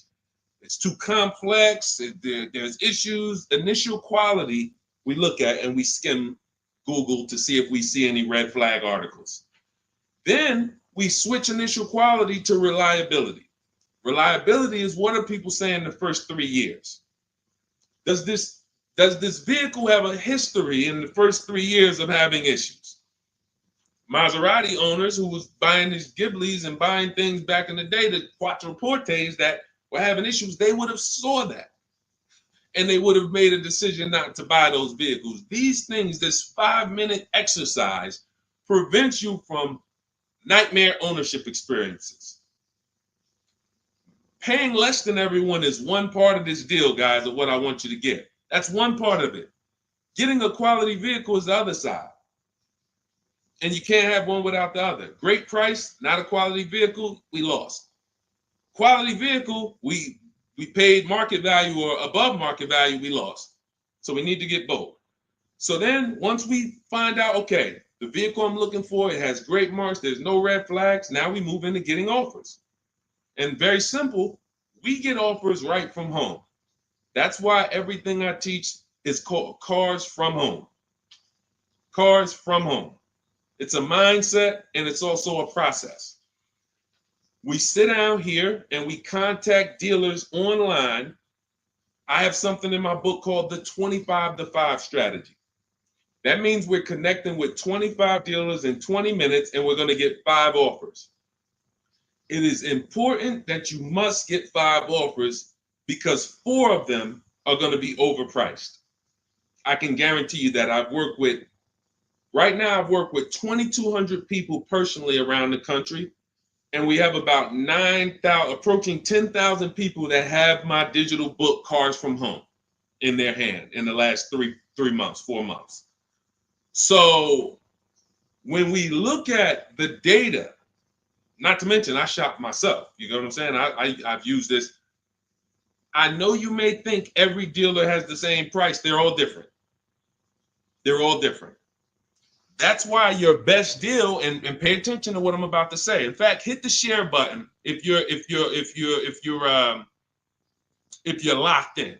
Share this with one friend because one friend might be out there shopping right now, overpaying. All right. Oftentimes, the dealers that are the closest to you are not going to give you the best offer because they think they own you. I'm going to say that again. When a dealer sees your zip code come in, when I was in the dealer, we used to get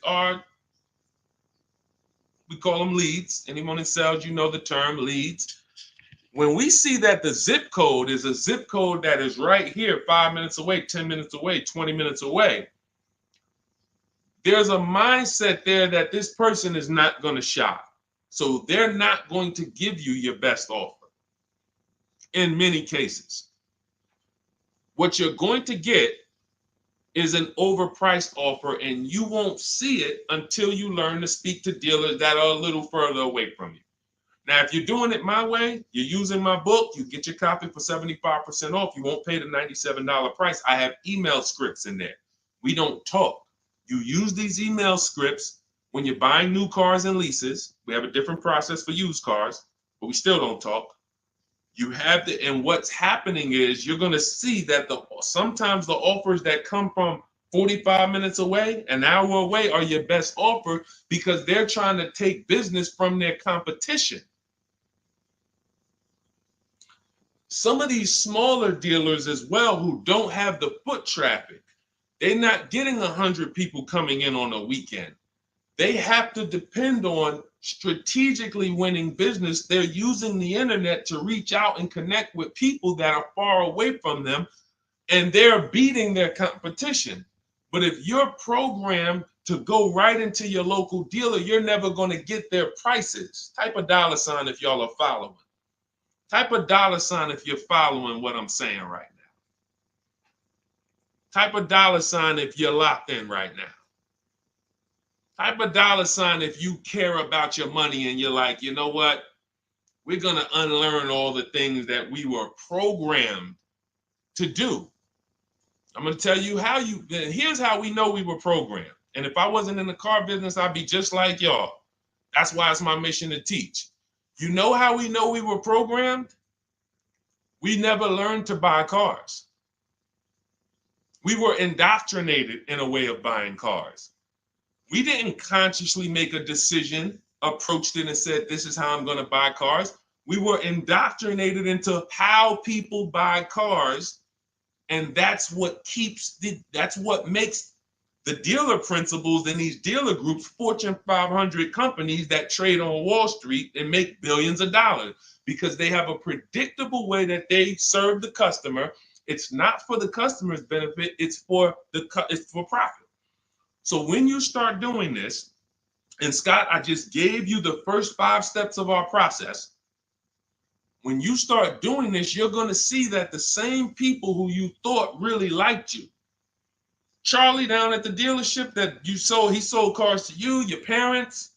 When you start making Charlie compete, you're going to see Charlie wasn't really for you. You're going to see that. The same person who, man, we always bought cars from him, but when you start making them compete, things change. Things change dramatically. And that's going to reveal to you, oh man, Charlie, how long you been overcharging me then? How long?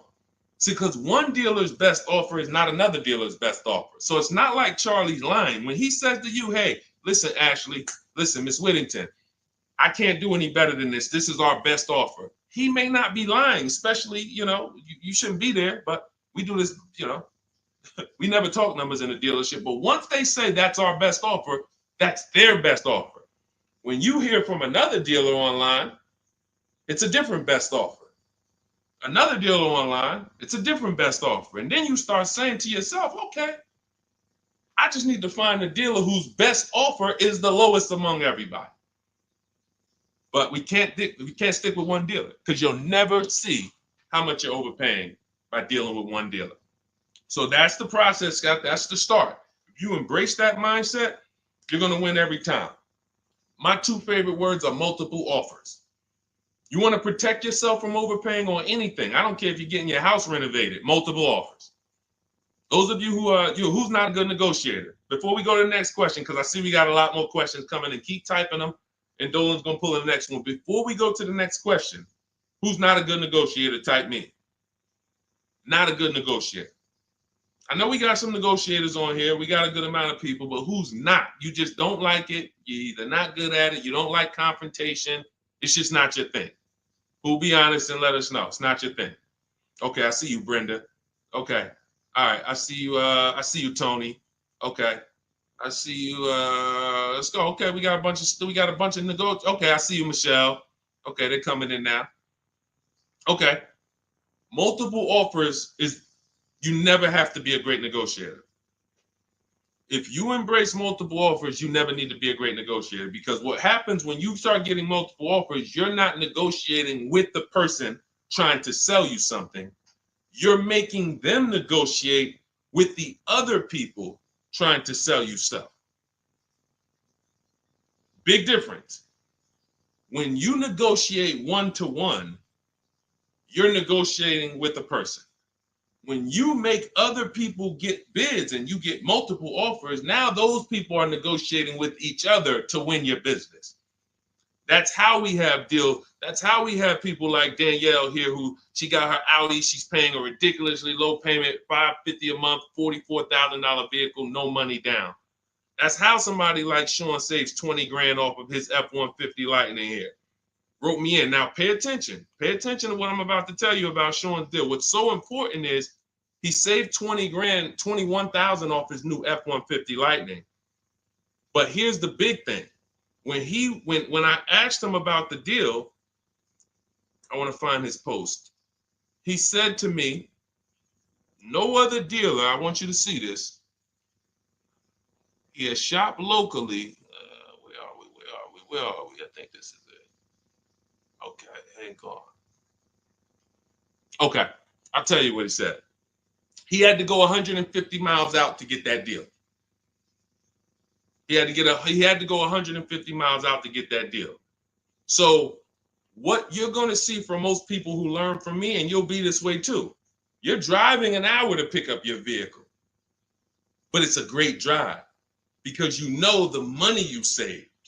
You don't mind driving an hour to pick up your new vehicle when you know that I'm saving $5,000 on this hour-long trip. All those other dealers close to me that felt like they owe me, none of them wanted to make me this offer. But this one deal over here, He's beating them by $5,000.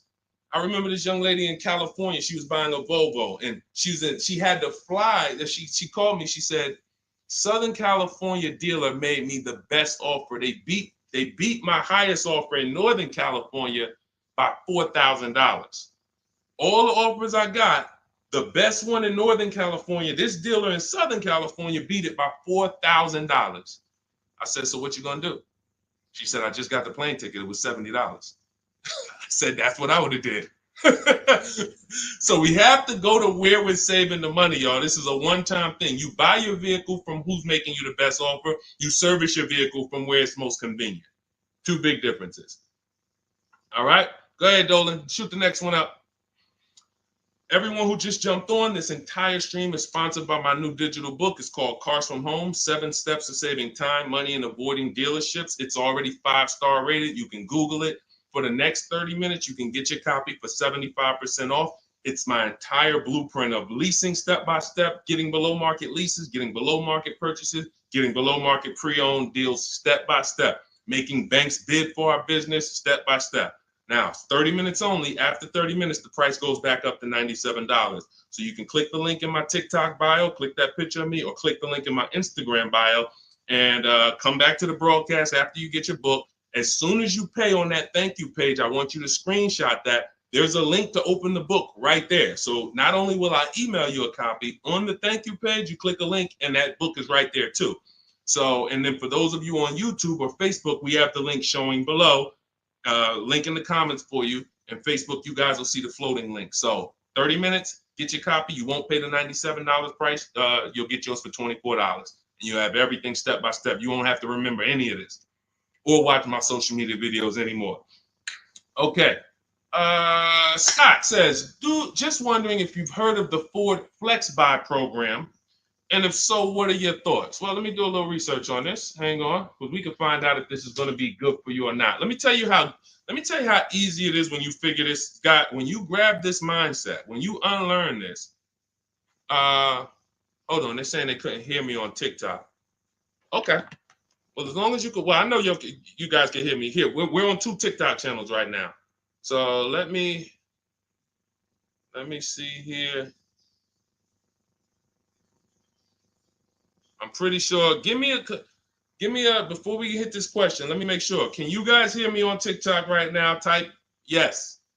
If we don't want to continue and people can't hear us. So let me know. But I see, these are the people I love right here. I love people who say, I'm going to get to it. Hopped off of TikTok, because we're on 2 TikTok channels, and now on Facebook. She said, I'm getting to this information. I don't care if I got a skim platform. I love it. Okay, so we're good. It must be just this one TikTok channel then that we're having issues with. So it's all good. Let me close this one out, and then we'll keep it moving. Okay, so this is how easy it is to find out if something's worth it or not. Does it make people compete for my business, or does it try to lock me into something? The competition is what saves us money, which is why none of these websites you're ever going to see is going to create competition. I'll tell you about the used car websites. They're not creating competition. I'll tell you that. See, I don't want to skip this, but let's check this Flex Buy program, and then if we have time, I'll explain to you why those used car marketplaces we shop on, it's not competition. They're trying to sell you on variety. But let's check the Flex Buy program, and let's see how this works. Okay. So what is Flex Buy? Flex Buy is a unique payment plan for qualified buyers. Ford Flex Buy program payments start out lower, gradually get higher after 36 months. The Ford Flex Buy program takes the rate on a 60-month traditional loan and extends that rate to 66 months. The first 36 months of the loan, the payment will be lower as compared to the 60-month payment. The last 30 months of the loan, the payment will be higher than the first 36-month payment. Although every reasonable effort has been made to ensure the accuracy of the information. Okay, hold on. Let's see. I'm going to tell you what I don't like about this already, and I need more information. If this is in any way adjusting to the market rate. I'm talking about if the bank says like think about an adjustable rate mortgage. Some people have had a fixed rate and some people have had an adjustable rate mortgage. The adjustable rate is good for the lender because the lender says, all right, here, pay this rate that we agree on today, but in 3 years, 5 years, and 7 years on an adjustable rate mortgage, let's talk about what your new rate is based on what the market rate is. If that's in any way like this is trash. Because the banks will say, all right, well, for the first part of the loan, we're going to do one interest rate. And then we'll look and say, midway through, what's the market rate? And if the market rate's lower, great, you win. If the market rate's higher, then you lose. So here's the thing. When we're getting loans, I'm getting ready to explain something to you guys called the bank bidding war. There's so much money in loans, it's ridiculous. That's why there's people who want to loan you money to buy cars. They don't even sell cars. And could y'all keep tapping the screen on TikTok and running those likes up? Can we get to 1,000 likes real quick? Every time y'all tap the screen, y'all run the likes up and y'all actually help TikTok bring more people over here that need to be here. So I appreciate everybody. And thank you to everyone who hits the like button. I appreciate you. It does matter. Now, the credit bureaus in the United States allow you to do something called rate shopping. Rate shopping is when you actually let multiple lenders run your credit within a small period of time, and they can access it with a hard pull and it won't drop your credit score more than one hard pull. So let's just say one bank, Bank of America, accesses our credit to give us an offer for a loan. It may drop our credit 9 points because of the hard pull. If we shop within the rate window, we can have 50 banks at credit unions run our credit, and it's going to affect it the same 9 points. That's called the rate window. I haven't heard anyone talk about this. I've been talking about this for literally over 2 years. I think I have a couple big videos that you guys have shared, watched, that talk about how to do this. When you are getting your offers from banks, you want to get them after you've already found your best deal on your car. Because once you get your best deal on your car, you have everything you need now to go to the bank or go online, call the bank and get an offer. Who's had a bank tell them when they call for some type of offer, the bank tells you, well, we need you to have a car first. Who's had that happen? You call and you're coming and you're shopping for you're trying to get a pre-approval or something like that, and the bank tells you, well, we need what car are you buying? We need the car details. Well, that doesn't really make sense, right? I'm trying to get the offer so I can go get the car. But in the case of how we do it, we find our best deal on the car, then we come home and we let multiple banks and credit unions fight it out. Fight it out. Because I guarantee if this Flex Buy program doesn't allow you to shop for your rate and compare whatever rate they're going to offer to whatever rate you're going to get, you're going to lose with that program. And all they want you to do is see that, hey, well, we're going to give you flexible payments. They're trying to hook in people who just like, hey, that sounds good. Not realizing, well, if you just got a rate that was just got an interest rate that was 2 points lower, your payment would be $40 less a month. So interest rate shopping, guys, is extremely important. That's why when you get my book, I give you what's called the Bank Bidding War Blueprint. This is for you guys that are financing. I haven't added that to my book yet because I haven't had a chance to go in and restructure it. Every time I update the book, every time I come up with a new idea or a new website comes up, I update the book. I don't charge you for that. So websites go out of business. Room went out of business earlier this year. Websites go out of business. I'm not going to charge you for each time something changes because we use an online program. But what I did was when you get your book, you get the book, Cars from Home, and then you get the Bank Bidding War Blueprint. All this is the strategies we use to make banks and credit unions bid. I need you guys making people bid for your own sake, for your confidence, for your empowerment, for your experience. You're going to feel like I'm the prize. I'm spending $50,000 here. Why the heck am I begging people to sell me a car? Who's ever felt like they're begging people? Come on, can you take off another 1,000? Come on, can you drop it by $50 a month? Come on. You're begging people. Meanwhile, this is a 5-figure transaction. So when you flip the tables like we've been doing, like all of the people, if you're on Instagram or if you're on YouTube, you can see all of these people. You can see Zafrina, you can see Jared. Look at all these deals. People posting their numbers. Teddy, Rosalie. How does Rosalie get a 65? How much is this vehicle? How much? How does Rosalie get a $60,000 vehicle at $592 a month with no money down? How does she lease that vehicle at $592 when the same daggone Infinity advertisements we see say, hey, come put $5,000 down plus tax and you can pay that price? She did it with no money down. How? Bids. Okay? Bids. All right. Scott, if the program doesn't make people bid, it's no good. I don't care if it's flex buy, X buy, friends and family. If it's not making people bid, it's trash. It's for them, not us. Okay? I think I beat that horse down. So we can go to the next question now. Go ahead, Dolan. Remember, everybody, you have 30 minutes to get your copy for 75% off. Make sure you save my support email just in case you type your email wrong. Sometimes the book doesn't end up in your inbox. Just hit support, send them an email. My team works 7 days a week. Hey, didn't get my book. They'll get you a copy. We want the book in your inbox. We want you using it immediately. All right. This is Lorraine Celine. Thank you. I followed you in your advice on shopping for a used car, and I bought a 2007 Honda Accord at a great price. Thank you for your knowledge and advice. Amen. Congratulations. Enjoy it.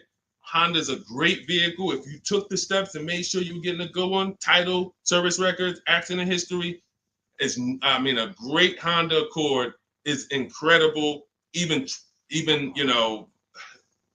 some of these vehicles, guys, long-term owners, some of you long-term owners, you need to understand which vehicles have the best longevity records. And Honda Accord is one of them. Congratulations, Lorraine. Enjoy it. God bless you. Go ahead, Dolan. Next one. Buying a Porsche Cayenne Coupe. Need help. Okay, well, you sound almost like Scott. We started with the process. How many years are you keeping the car? If I could find my, oh man, I don't have time to find it right now. I know why. There's a young lady who came. I want to tell you something how important deal structure is. Who was taught never to lease a car? I want you to be honest. Type me if you were taught never to lease a car. If everyone who's willing to be honest, again, it may sound like some of the things that I'm talking about is bad news first. That's because it is. I have to give you the bad news first, and then we get to the good news. All right. So now I see some misconceptions coming out already. I see Wanda. Okay. I see Black F22. He said you never own it. I want you to understand something about what you just said. If you're a person who keeps that car 8+ years, then you can own it. I'm going to tell you why. Cars depreciate like this. Cars drop in value like this. This is the scale. That's why you buy a car today for $40,000. 5 years later, it's worth $18,000 or $15,000. You're losing value. People care about this. You know who cares about this more than anyone? You guys, you know who cares about this more than anyone? Banks. Banks.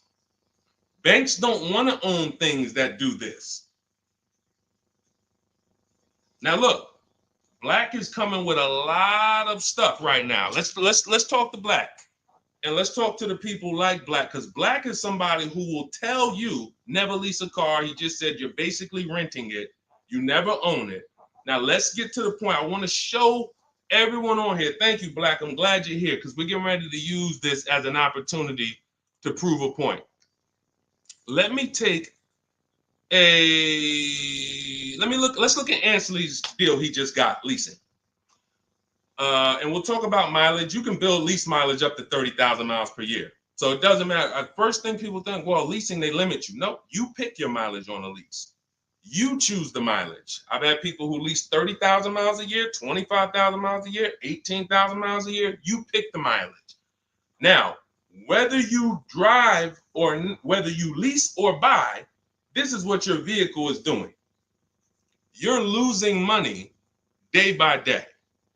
So when you go and you buy a vehicle, you're losing money day by day. The reason I created the 8-year rule is for you to understand that at some point, you stop losing value day by day.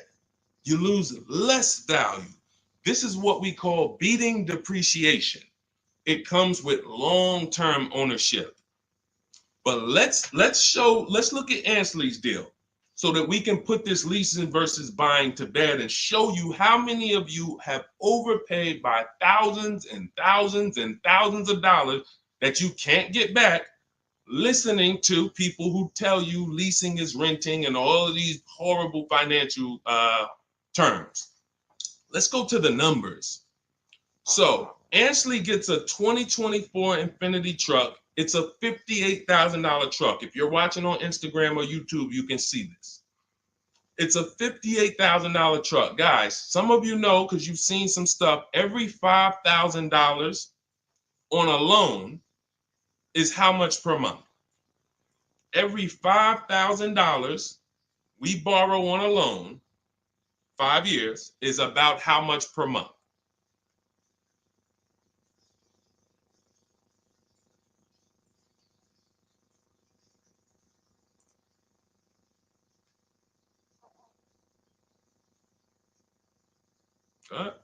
Anybody know?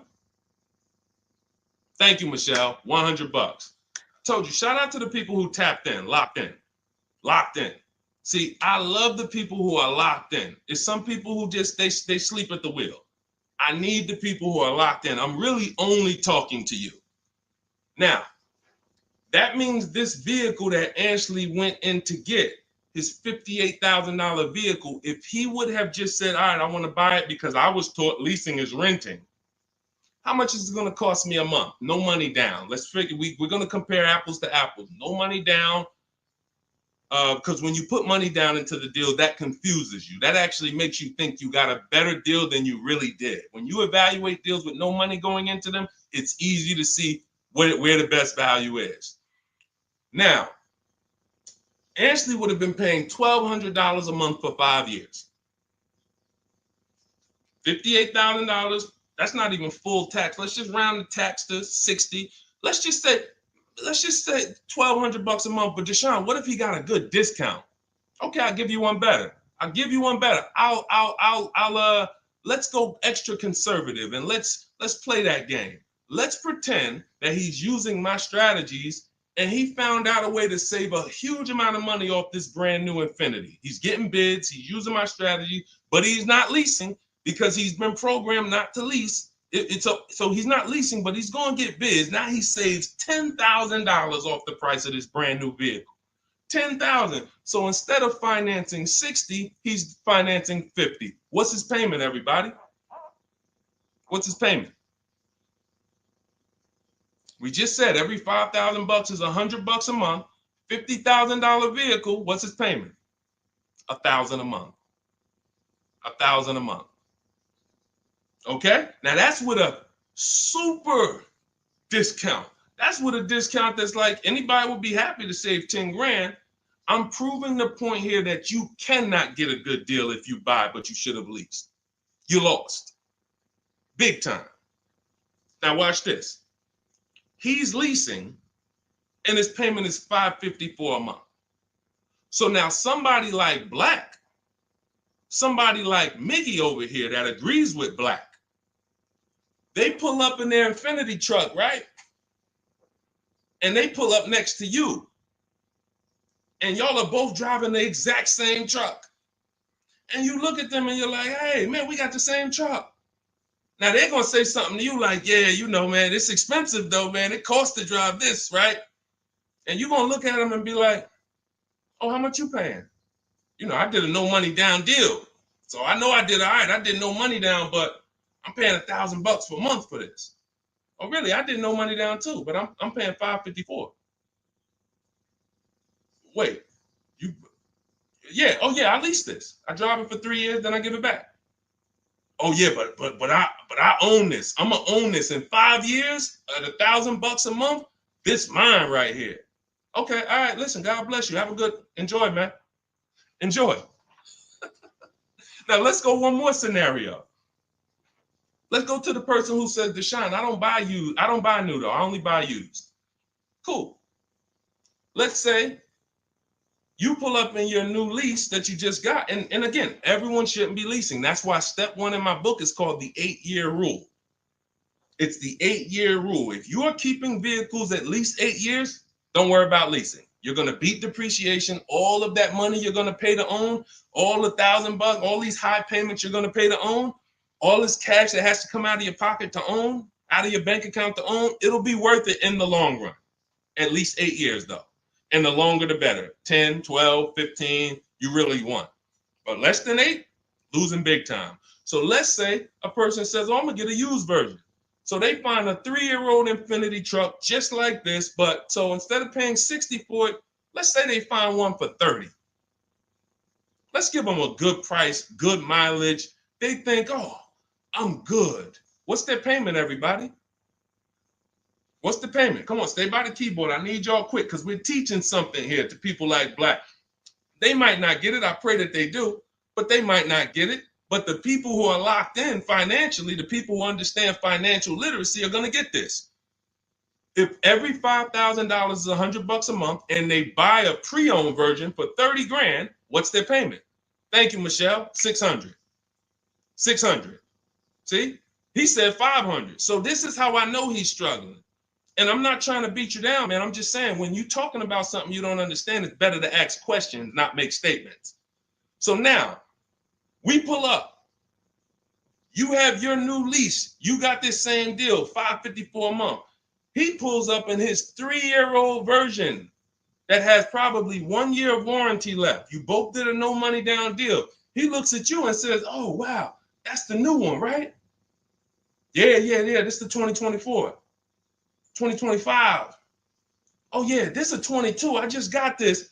I got a good price on it. I paid 30. Okay, cool. What's your payment? I pay 600 a month. What you pay for the new one, man? I know that must be expensive. I pay 554. Wait, what? Yeah, I paid 554 for this. No, you put a lot of money down, right? No, I didn't. I gave him $554. I drove off. It's understanding. That's deal structure. That's why when I came and started teaching 3 years ago, I had to teach deal structure. I couldn't teach people to just go in and buy cars, get great prices. If you get a great price, but your structure is wrong, you overpaid. You're driving cars, you're driving older cars with no warranty. And many of people who've been taught to do this, they never even pay the car off. They trade the car in before they even pay it off.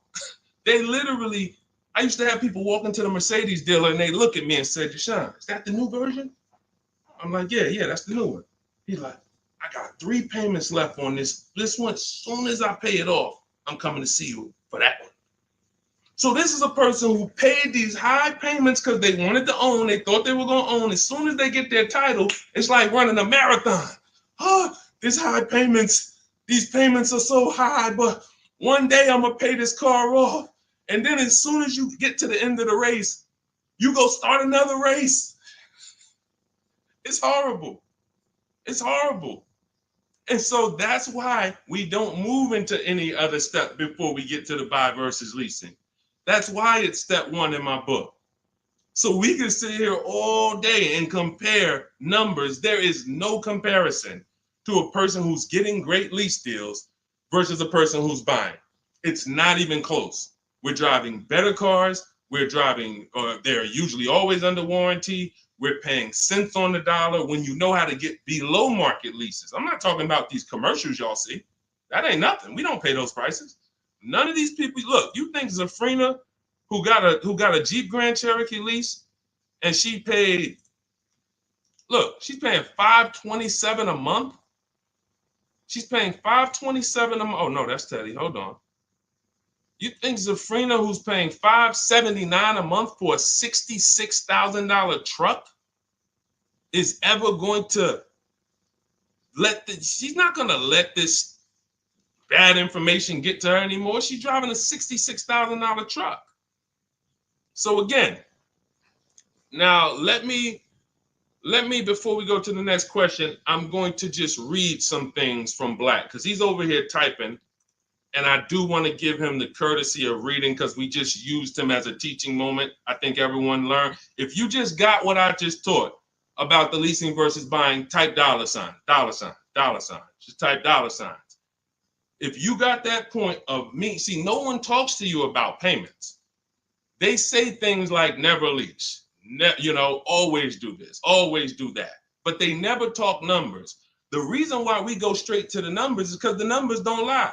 They say men lie, women lie, numbers don't lie.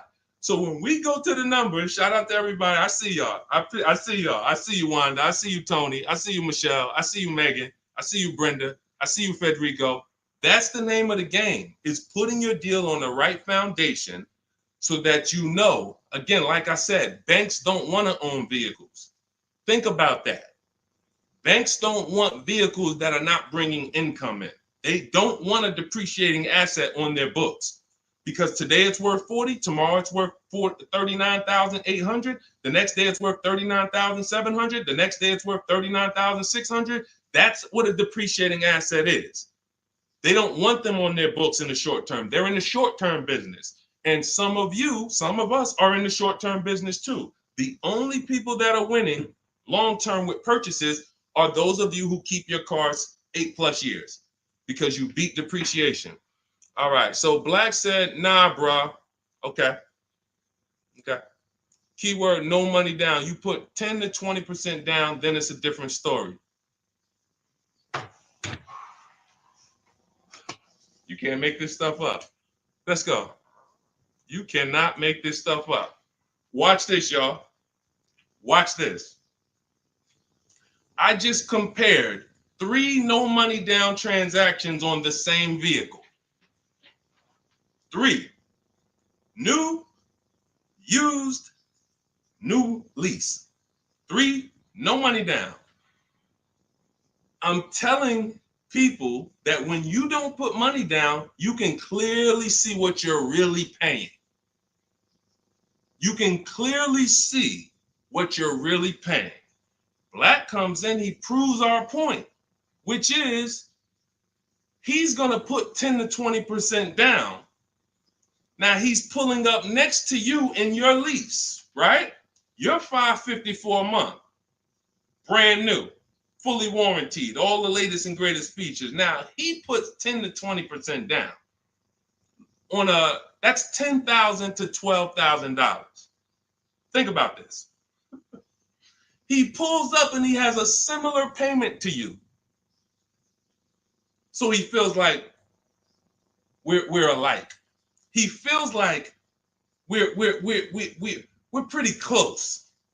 In fact, he may even feel like he's doing better than you because he's purchasing his and you own yours. I mean, you're leasing yours. But watch this. What about that $12,000 you gave him? What about that $12,000 you gave them?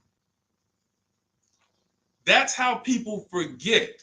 That's why everything in the Car From Home system, when you get the book, you're going to see everything is about shopping with zero down, looking at offers, and then choosing, do I want to put money down to lower my payment? Money down does not buy your deal. I made a video about this. Some of you have seen it and shared it. People who make a down payment and think they got a deal. You have a deal before you put your money down, or you don't have a deal. A deal means I shopped all my offers, and then I found the dealer who was going to discount the vehicle the most. Now, how do I want to pay for that? Do I want to get a loan? If I'm getting a loan, what do I want my payment to be? Now I'm going to manipulate my down payment based on what I want my payment to be. That has nothing to do with the deal I got, but somebody like Black or people who move like him, hopefully we can help you get over these mindsets. But you have some very, very strong convictions, and you're confidently incorrect. That's dangerous. It's dangerous to be confident and incorrect. Dangerous to yourself and your family and your friends who will listen to this. If you are putting money into deals and thinking that you got a deal because your payment ended up being affordable, you in no way can win. First of all, you're letting the dealer manipulate two things: the price of the car they're selling you and the interest rate that you're getting from them exclusively. If you were just separating your loan from your interest, from the purchase, you would see that that's a losing strategy. You can't compare a person who's driving a brand new vehicle paying a low payment to a person who's paying the same payment but gave the dealer $12,000 to get to that payment.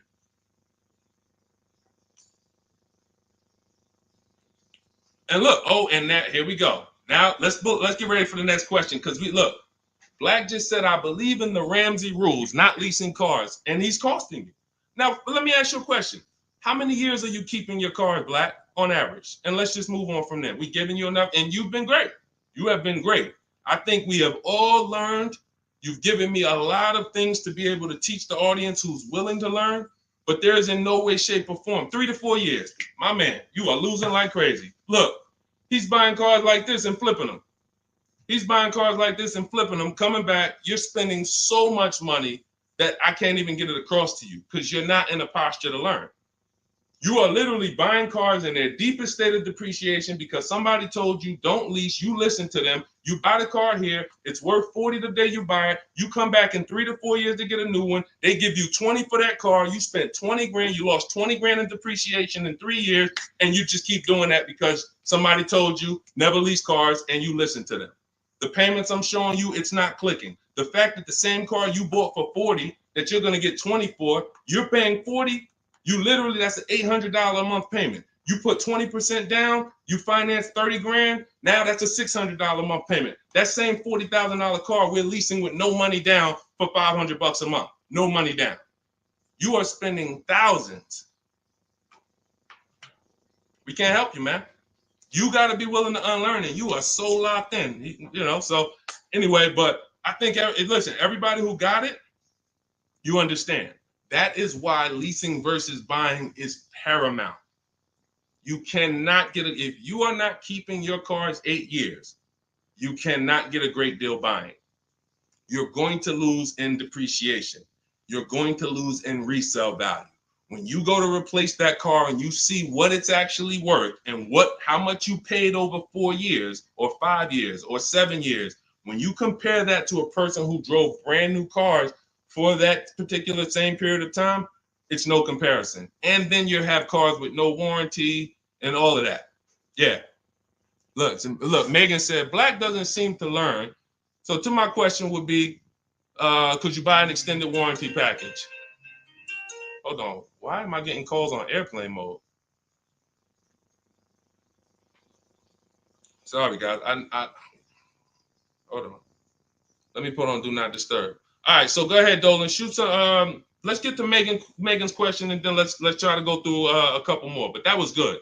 That was good, Black. Thank you, because we wouldn't have been able to teach on those points without your questions. Okay, so let's do Carolina on YouTube, and then let's go to we'll hit Megan, and let's go through as many as we possibly can. Hey, I'm new here. I want to trade my 2020 Nissan, and what's the best way to do this, please? Okay, so you have a 2020 Nissan. That's a vehicle that's not 5 years old. First thing you would do, if we were talking, I wouldn't let you buy. Unless you're telling me you're going to keep the next car 8 years, you're losing, because that 2020 Nissan, first thing we want to do is decide whether we're buying or leasing the next vehicle. And as we just said, if you're not keeping the next vehicle 8 years, you should be shopping for below market leases. Then you want to now see what is the most money you can get for that Nissan. We don't depend on a dealer to tell us. You're going to go to these 6 websites.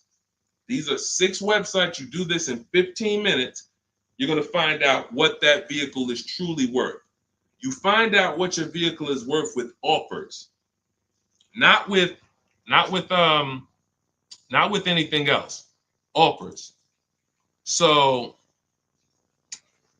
go to CarMax, Driveway. Write this down. I told you, stay locked in because we do dialogue here. It's not just me talking. Unless you got a notepad, you got to stay locked in and ready. We're going to go to CarMax. We're going to go to Driveway. We're going to go to Carvana. We're going to go to KBB Instant Cash Offer. These are all offer sites. These are people you walk in, they do an inspection, they cut you a check, you're out of there in an hour with a check. They're not trying to sell your car, they just want to buy your car. Driveway, Carvana, CarMax, KBB Instant Cash Offer, Car Gurus, and Auto Nation. 6 offers, 6 bids. That's going to tell you what your vehicle is worth, and that's going to tell you if you have equity or negative equity. Equity or negative equity. Okay? So that's the first thing you need to do. First 2 things is ask yourself, how many years are you keeping the next car?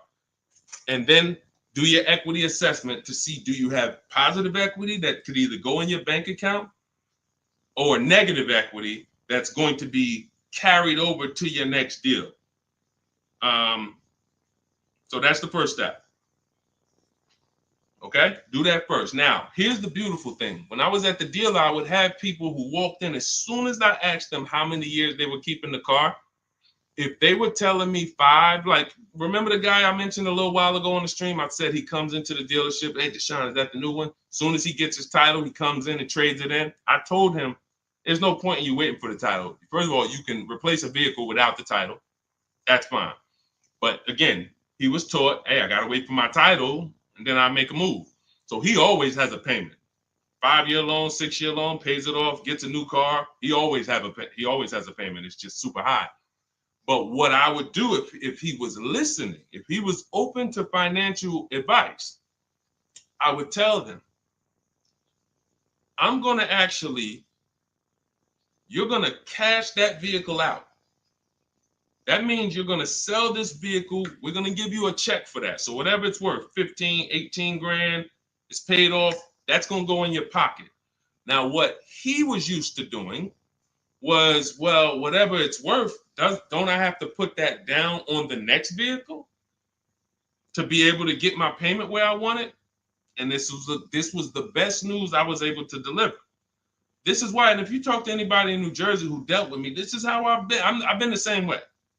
From the minute I started learning about financial literacy when it comes to cars, I was a consultant educating my clients on how to keep the most money in their pocket and drive the best cars. When he would say, well, I say, are you familiar with leasing? And I would ask, how much do you drive a year? And he would say, I think about, maybe 13, 14,000. Say, let's go look at your old vehicle. We look at your old vehicle. We see, okay, yeah, based on what's on the mileage now, you drive about 14,000 a year. Here's what we're going to do. Whatever your car is worth, you're going to put that in your bank account. Let me show you what a competitive lease would look like. I make him the offer. He's like, wait a minute. This is my payment, and I could drive as much as I want. That's it. You could drive the same amount you've been driving. So I'm paying less than I was paying to own this thing? And you about to give me a check back for 12 grand, 15 grand? Yeah. This is what I want to do for the people who have been programmed that buying cars is how you should do it. Again, long-term owners, you should not be thinking about leasing. But here's how I know you need it in your tool belt, because your daughter may not be a long-term owner. Your spouse may not be a long-term owner. Your friend or whoever may not be a long-term owner. See, typically how you do things is how you teach other people to do things. So if you are keeping your cars 8, 9, 10, 12 years, you probably think everyone else is doing that. But your kids or your family members or your spouse, they may want to drive for 5 years and then they're like, all right, this stuff's starting to go wrong. You said the warranty is up and this got to cost $800 to fix, $400. Let's just go get a new one. Those are the people who don't have the values to keep a car long term, and you should not be buying cars for them. They should be shopping for. Now, both cases, you need below market deals, but it does not. But knowing how long you're going to keep the car is how you're going to beat depreciation. So all of this is in my digital book, guys. Everything I'm talking about on this stream is in my step-by-step book. A lot of what we talk about on these streams and in my social media videos is what not to do. My book is about what to do. It's like, do this, do this, do this, do this, steps, check it off the list. Next thing you know, you got below market deals from home. There's only 3 things we go into the dealership for: test drive, have our car appraised, and to pick up a car. We are not there to shop. We're not there to get numbers. We're not there to negotiate. We do all of this stuff from home. So for 30 minutes, if you visited the website already, you'll see the timer, 30 minutes, you can get 75% off your copy. It'll be in your inbox in literally seconds. And as soon as you pay, in my TikTok bio, in my Instagram bio, Facebook, we have a link floating for you. You guys should be able to see the link. And then Instagram, we have YouTube, we have a comment pinned for you guys. You'll have the book, but as soon as you pay, you're going to see the thank you page. It says screenshot this page. You'll see my support team email. Sometimes you type your email wrong. Contact support if the book is not in your inbox in literally 5-10 minutes. Also, as soon as you pay, you see a link that says open your book below. So there's 2 ways I'm delivering the book to you. Right there as soon as you buy, but I'm also emailing you a copy. But sometimes, we fat finger the keyboards and there's a letter off. So make sure you hold on to my support team's email and hit them up. Okay, good stuff. Get your copy. Listen, once that clock hits 0, the price is $97, which is still worth every penny. If I missed it, I go back and look. Knowing what I know, knowing what the people know, look at Tiffany. Look at Tiffany's deal. Look at Tiffany's deal. Matter of fact, let's show Vicky's deal. Look, thanks to your books and your methods, I was able to get my new lease for a 2024 Volkswagen Atlas SE Peak Edition with the tech package for $175 per month less than my first quotes. I did it all online except for picking up the car. I put no money down other than my first month's payment and DMV, which is probably $200, and saved over $6,000 on the life of that lease using your negotiating scripts. We have email scripts. This is what I want for you. I want you guys not just getting cars. Everybody's getting cars. You'll see people posting their car. Oh, I needed an upgrade. Look, get a bunch of likes. Hey, had to treat myself. You'll never see the numbers though. I want you, every time you get a car, I want you just as excited about the numbers you got as the car. And this will make sure you get there. Go ahead, Dolan. Shoot the next one up. Okay, Brandon from TikTok. I've lifted the Denali truck. I owe $6,500 on it. It has 163,000 miles. It needs $3,500 worth of front end work. Should I fix it or trade it? I'm the only owner. I would make sure you get a second opinion on how much it's going to cost to fix. Lifted Denali is going to have a low resale value. But here's the thing: the cost of replacement is always more than the cost to fix. Always more. So if you got a truck, and again, your truck, you got a loan on it. You got a loan on it, 163,000 miles. I teach something: you shouldn't have a loan past the 10th birthday on a vehicle. Now you're going into a lot of risk. There's different boundaries we need to follow. But what I would do if I was you is I would make sure I'm not spending more than $3,500 unless I'm getting multiple mechanics to give me an offer. But I would see, what does it cost? What's the lowest I can pay to get this truck running? What if you pay $3,500 and it runs again for another 3-4 years? All day long. Because to get a new vehicle, $3,500 is coming out your house in probably 6-7 months. Which would you prefer? $3,500 one time and I could drive this thing for another 3 years problem free? Or $7,000 or $10,000 a year that I'm going to pay to get a new truck? Keep the cost low when you can. All right. Listen, I'm going to jump off. Everybody, listen, we'll be back for another stream. We went deep today. I think we dug into stuff we've never dug into before. Thank you to Black for, bringing some information to us that allowed me to teach and help you guys unlearn. Everything you need is in my digital book, Cars from Home, 7 Steps to Saving Time, Money, and Avoiding Dealerships. Normally $97. It's 5-star rated. You can Google it. You can see all the reviews people wrote using it. But you won't pay $97 if you get to my TikTok bio or my Instagram bio before that 30-minute countdown expires. You'll get it for 75% off, which is $24. And on YouTube and Facebook, I have a comment pinned for you guys where you can get your copy for 75% off. Use it. Make sure you email me your success stories, and make sure you save my support team's email just in case you type your email wrong. Let's make sure my team gets you your book. All right. God bless you. Keep winning. Keep unlearning. I'll see y'all on the next one.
Hit go live, then we'll roll in. Jasmine from TikTok asks, what do I do when I can't afford the lease after 1 year? Great question. You want to do an equity assessment, see if you can sell it. There's two main ways to sell a lease. You could have somebody assume it. You can go to a site like Shop a Lease, and if you have a good car payment, you could list the car there and somebody could take over it, but it must be a good car payment relative to the deal. If you're paying, if you overpaid per month, then you're going to have a hard time getting someone to take over the lease. But if not, you can get rid of it there. Second is, I want you to call the leasing company, ask for your payoff, and then you're going to call, once you get your payoff, I want you to ask them if you have a third-party restriction. Those are the two questions you're going to ask your leasing company. And then once you get that number, which is your payoff, you're going to go to CarMax.com, Driveway, Carvana. This will take you 20 minutes to do. Kelly's Blue Book Instant Cash Offer, Auto Nation, Sell My Car, and Car Guru, Sell My Car. You want to get 6 offers. It's very important when you're on those sites. When they ask you, is your car owned, leased, or financed, put owned. That's going to tell you what the market value cash is for your car to get rid of it in a day. If it's greater or equal to your payoff, you can get out of it. If you have a third-party restriction, then you're going to need to take another step and you're going to sell to a local dealer. But you got to see where your equity position is first. Got to see where your equity position is first. All right, I'm going on and I'm sharing the broadcast, and then Dolan, you could queue up the next question. We're live on TikTok, Instagram, YouTube, and Facebook. So we are going to be taking questions from all platforms. The first one came from TikTok. We got a couple queued up on TikTok. So shoot the next one in, Dolan, and we'll get to it. All right, this is another one from TikTok. I have 2 payments left on my lease. What's my next step? Equity assessment. Who's returned a lease to a dealership, just dropped it off when it was done?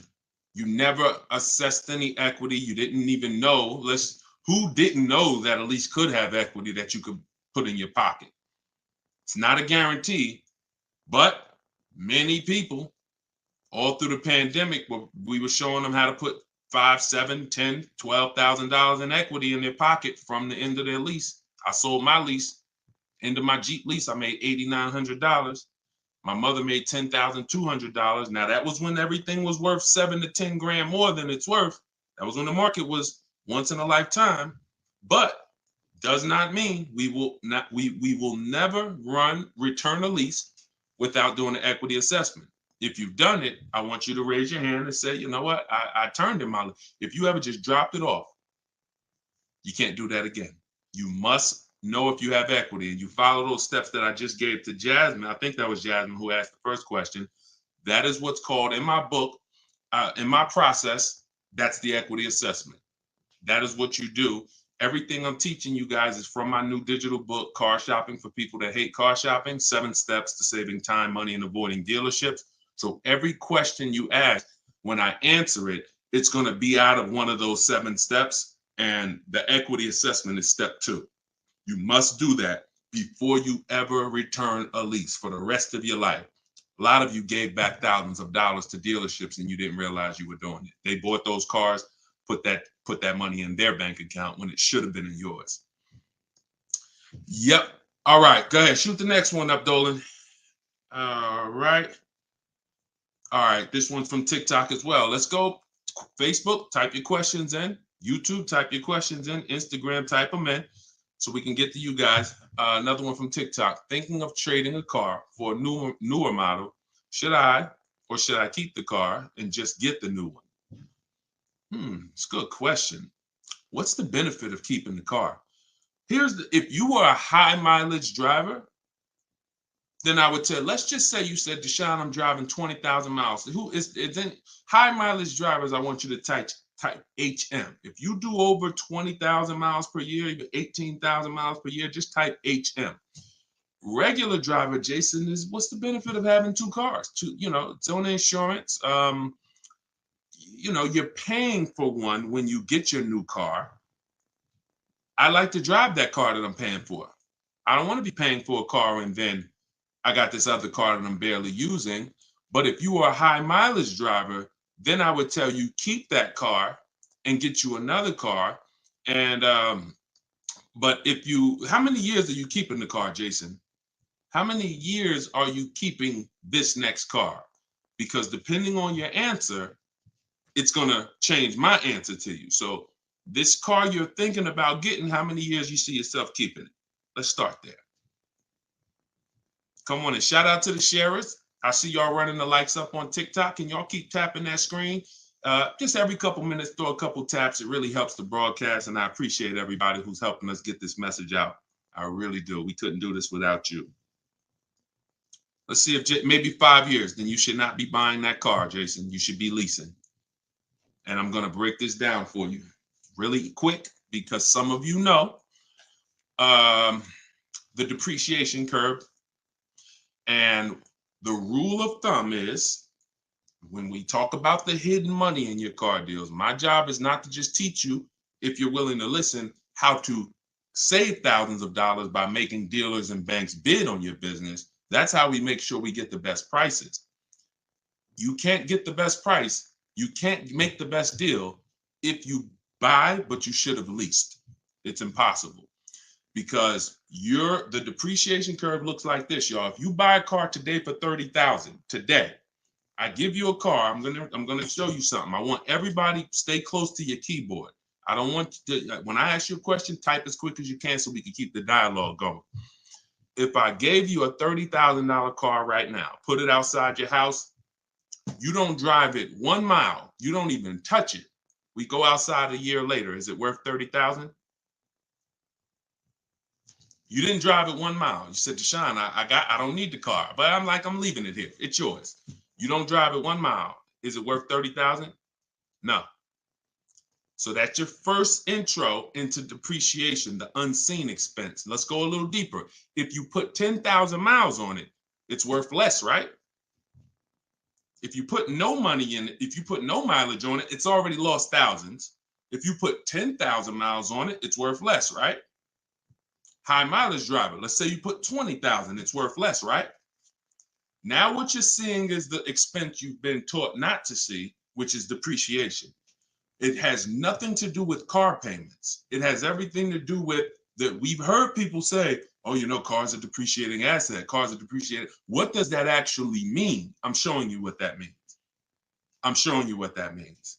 When you're buying something that goes down in value, you have to look at when it's going down, when is it losing its most value, and your goal should be to avoid replacing it while it's losing the most value. How many of you have a car outside right now, outside your house? You've had it for at least 8 or 9 years. Type the number of years you've had it. If it's more than 8, don't type 3, don't type 5. For those of you who have a vehicle outside right now and it's been in your home, in your household for at least 8 years, I want you to type the number of years. All right, we got Jason 10, we got 13, we got 8, we got 20, we got 14. Okay, so we got 10. This is the leasing versus buying question, and there's nothing more important than this to the foundation of your deal. Because if you choose wrong, you cannot get a great deal. And if you're new to this, then lock in for the next 5 minutes, and you're going to understand why. The people, those of you who said, Deshone, wow, Jazzy's 20 years. The vehicle, the value of your vehicle right now, isn't it going to be about the same a year from now? Everybody who just typed, look at the, and I want y'all to pay attention. If those of you who are like, Deshone, I never keep a car, you might be saying, looking at these numbers and saying, Deshone, I would never keep a car that long. It's not for me. It's not in the cards for me. It's not my style, not my habit, not interested. Perfect. Pay attention. 12, 20. So all of these people, your car will be worth next year about what it's worth right now. What does that mean? That means you have avoided the depreciation. You've won. The depreciation curve normally looks like this the first 5 to 7 years, but it starts to get like this the longer you keep the car. So now all of you who have answered, all of you who are watching them answer, their car depreciation curve looks like this now. It's not losing much value anymore. If you don't get to that level, there was no point in you buying the car because you're replacing it here. There's only 2 ways to go from to avoid this type of depreciation. Car was worth 30, now it's worth 10, 7 years later. It's only 2 ways to avoid that type of hit. One, you're going to keep it long term. If that's not you, you should be shopping for aggressive leases. Not these leases you see in the car, in the commercials, come pay $4,000 down and all of that. These are not deals. Aggressive leases are below market prices and they're pennies on the dollar compared to what you've been paying. You cannot win buying cars and switching them like this. That's why you always have negative equity. That's why you're always never happy with what you're getting for your car. You buy your car, you come back, look 3 years later, you see what it's worth. It's always disappointing because you're trying to literally get cash back out of something that is not designed to give you any value in the short term. Leasing or long-term ownership. That's why the first thing that I teach, it's called the most important question, is how many years you keep in the car. If it's not 8, then you should be leasing.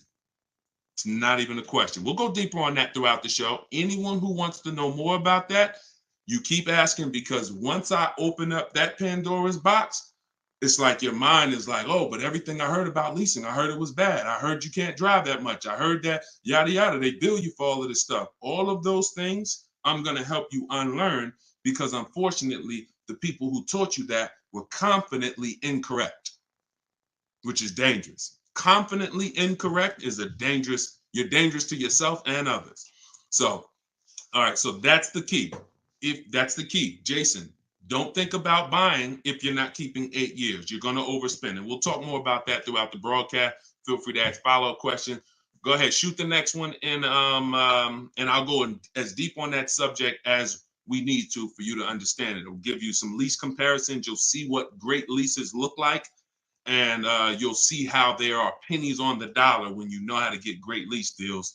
And that's the way you avoid the depreciation. Only 2 ways. Great lease deals, long-term ownership, 8, 10, 15 years. That's it. 2, 3, 4, 5 years, you can't avoid the depreciation buying. You just can't. You're going to lose thousands every time. Go ahead, shoot the next one up, Dolan. We're keeping the questions coming in. We're live on all platforms, so just keep typing. I'm going to try to get through as many as I can. We got a lot of questions coming from TikTok. All right, let's go. Should I put money down on a lease that I'm about to turn in? That you're about to turn in. I'm gonna assume you meant, should I put money down on the lease that you're about to get? So check it out. Here's how you shop all your lease deals from now on. there's one thing that I never want you to say again. It's really two things, but in this subject, the other thing is trade. This is down payment. I want you to eliminate the words down payment from your vocabulary because it's been used as an opportunity to get more money out of you. Who's ever went in, thought you were making a car deal, you thought you were going to put maybe $1,500 down, and then somewhere down the lines, these hidden things come like, oh, well, you got the taxes and fees, and then you end up putting more down than you thought you were going to. Has anybody, that ever happened to anybody? Hit the raise your hand emoji or just type me if you've experienced that.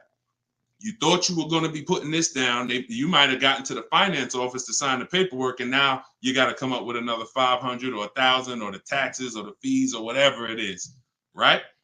So I spent 14 years in the car business. For those of you who don't know me, I've seen the way we call them the 80%. 80% of people shouldn't be in the car business. They're overpriced.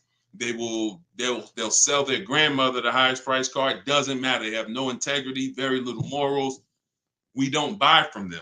What you need is to learn to avoid them, and you also need to learn to find the 20% who beats them all the time.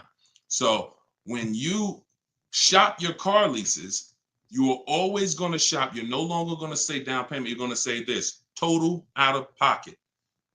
Total out of pocket. See, total out of pocket means that's what I'm giving you and no more than that. You'll see the difference. Down payment can be, that's my down payment, but what about my taxes and what about, so that gets convoluted. When you start using, hey, I'm only doing this total out of pocket, it's hard for them to switch it up, especially when you're adamantly aware of what that means. This is all the money that I'm putting out of my pocket. You could also say do it signing, but total out of pocket is probably more of a universal term. You shop your leases with 12,000 miles. Now, who was taught they limit you on the lease miles? Who was taught they only give you 10,000 miles? Because this question from TikTok, the person's asking, should I put money down on a lease? So I want to tell you how you always want to shop your car deals with no money down. That's what's confusing you. What's confusing you is when they mix the down payment and start throwing monthly payments, you are now not aware of what you're truly paying for the car, what you're truly getting. And so this is why you use what I'm telling you, you shop my way. You're never going to shop with down payments. That doesn't mean we don't put down payments down, but we do not get offers and we're not out there shopping with down payment money. Okay? So, all right, I see it's happening to you, Fouché. So you're going to get your offers with first month's payment, total out of pocket, taxes and fees in the payment, 12,000 miles per year. Once you do that, I teach in my book, I have a new digital book. It's called Car Shopping for People That Hate Car Shopping, 7 Steps to Saving Time, Money, and Avoiding Dealerships. I teach a strategy called the 25 to 5. We're going to connect with 25 dealers. We're going to get 5 offers. We do not make a decision without at least 5 offers. Because once you see, thanks to everybody who's supporting the broadcast with the gifts, I appreciate that. Once you see how different the offers are, you're going to realize you're going to see how much money is in multiple offers. You must get 5 offers because 80% are overpriced. Don't try to change these people. Don't question, oh, listen, why are dealers like this? Why are the 80% overpriced? Listen, Jim Rohn used to say, don't sign up for that battle. Why does the sun come up in the east, and, in the east and set in the west? Like, don't sign up for that. Some questions are not worth asking because they mean nothing. Just know that's what it is. 80% are going to be overpriced. This is why you are not going to get your best deal walking into a dealer anymore. You're going to sit at home. You're going to decide what you want. We call that shopping, not buying. This is step 4 of my process. We have 7 steps. Step 4 is shopping. And then once you decide what you want, you're getting it from home. 90 to 100% of your new car transaction and your leases should be done from home. That's where your power is. That's where you have the power of leverage. That's where you have the power to make multiple people compete for your business, which saves you thousands of dollars. I'm going to give you tons of examples. This works every time. How do we know? It's the way we buy everything else. Everything we buy in life, we go into the grocery store, we need spaghetti sauce. You need laundry detergent. It's a bid. You may not be aware, but I'm going to make you aware. Everyone is bidding for your business. Hey, look over here, Prego. Hey, this brand, Classico. Hey, we're on sale this week. Hey, we have the best. Y'all see what I'm talking about? Everything that we buy, especially expensive items, but even low price items, companies are competing, except in car dealers. They've trained you. They've trained me. If I wasn't in the business for years, I wouldn't know, to focus on one place and think we all have the same pricing. They made you think Nissan, we're a Nissan dealer, we're all the same price. So you might as well not even go anywhere else because we're all the same price. No, we're not. No, they're not. So when you start shopping multiple offers, you can do it by phone. I like to use email. I like to do everything copy and paste by email. But when you start getting multiple offers, you're going to truly see where all the hidden money has been, and you'll see how many of these dealers are overpriced, which is going to just make you say, from now on, I'm definitely shopping online. So but you need to do it correctly. There's some information you must give a dealer in order to get quotes online. And most of you don't know that. That's why you're having problems getting quotes, because you're not giving the dealer what they need to get quotes. So we'll go deeper on this throughout the show. But this is what we're talking about, y'all. This is all in my book. In my book, you have the 7 steps laid out. You could cue the next question up, Dolan. And for our launch, you can get it for 75% off. The book's normally $97, but for our welcome offer, our launch, I said, you know what? We're going to do 75% off for 30 minutes. So when you go to my TikTok bio, you click that link. There's a button that says, get my new book, 75% off. You get yours. You won't pay the normal $97, but it's only for 30 minutes. Once that timer goes down, you go back up to 97. Same thing on Instagram. It's in my Instagram bio. And then we're going to put the link here for you guys here on Facebook and YouTube. All right, go ahead. This one's from Instagram. If I'm keeping a car under 8 years, I like y'all using this 8-year rule language. I like that. I like what I'm seeing, y'all. Y'all really this is really absorbing. If I'm keeping a car under 8 years and will definitely go over the miles, how do I lease cost effectively? You choose the right miles. You never. I was at Hyundai. And I experienced most of what I'm teaching, I learned through being in the dealerships and just watching, paying attention, asking questions, seeing bad situations, and then asking questions to make sure I could help people avoid them. I was at Hyundai. I was a manager for 6 weeks there. And this guy came in and he was returning a high mileage Hyundai lease. It was the first one that I had really saw that I could remember. He brought it back. It had 70-something thousand miles on it. And I was just like fascinated. I said, you lease this? He said, yeah. All I do is lease. He said, man, I'm in sales. I used to buy these cars. You know, I was putting so much money in the cars, all this negative equity. And it was just like, I hated it. He said, once I got exposed to the high mileage lease, I never looked back. I drive this thing 20-something thousand miles a year, 3 years, I drop it off, I get another one. And so I said, okay. Because I had also experienced high mileage people coming back with lots of miles, but a lot of negative equity with it. Hey, Deshone, I'm looking to change this thing. How many miles you got on it? I got, 180. It's all highway. And then you look at what you owe, high mileage drivers. And I'm like, God, man, it's going to be hard because you got all this negative equity. So once he exposed me to that, I looked at his payment and I said, man, he's only paying a couple dollars more, $150, $200 more per month to have all the mileage.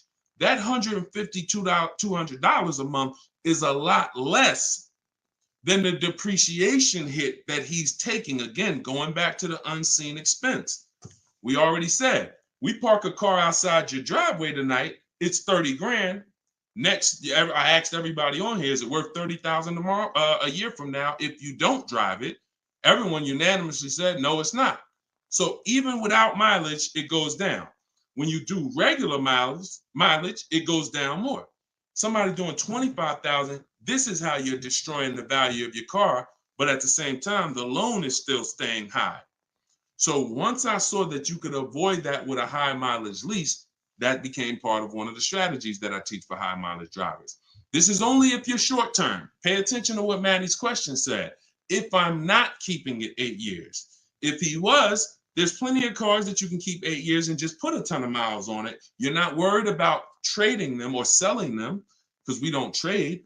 You're just going to get the maximum value out of it. In his case, he knows he's not keeping it 8 years. How are we avoiding the short-term depreciation? You do that with a high mileage lease. Second strategy, Matt, this is also in my book. I have 2 strategies for short-term high mileage drivers. That's one way. Shop for your lease, 12,000 miles a year, identify the best bid, and then once you identify the best bid out of 5, you have them adjusted to a high mileage lease. Second is you buy your car, or if you have a car now, you keep that car, pay that car off, and now you're going to go lease your nice car, and that's going to be your second car. I call that 2 cars, 1 payment in my book. That's what it's called. And now you have, because some people say, Deshone, you know what? I want a nice car. I drive a lot for work, but man, I want to get me something nice, but I don't want to just be destroying it. And this strategy becomes perfect for them.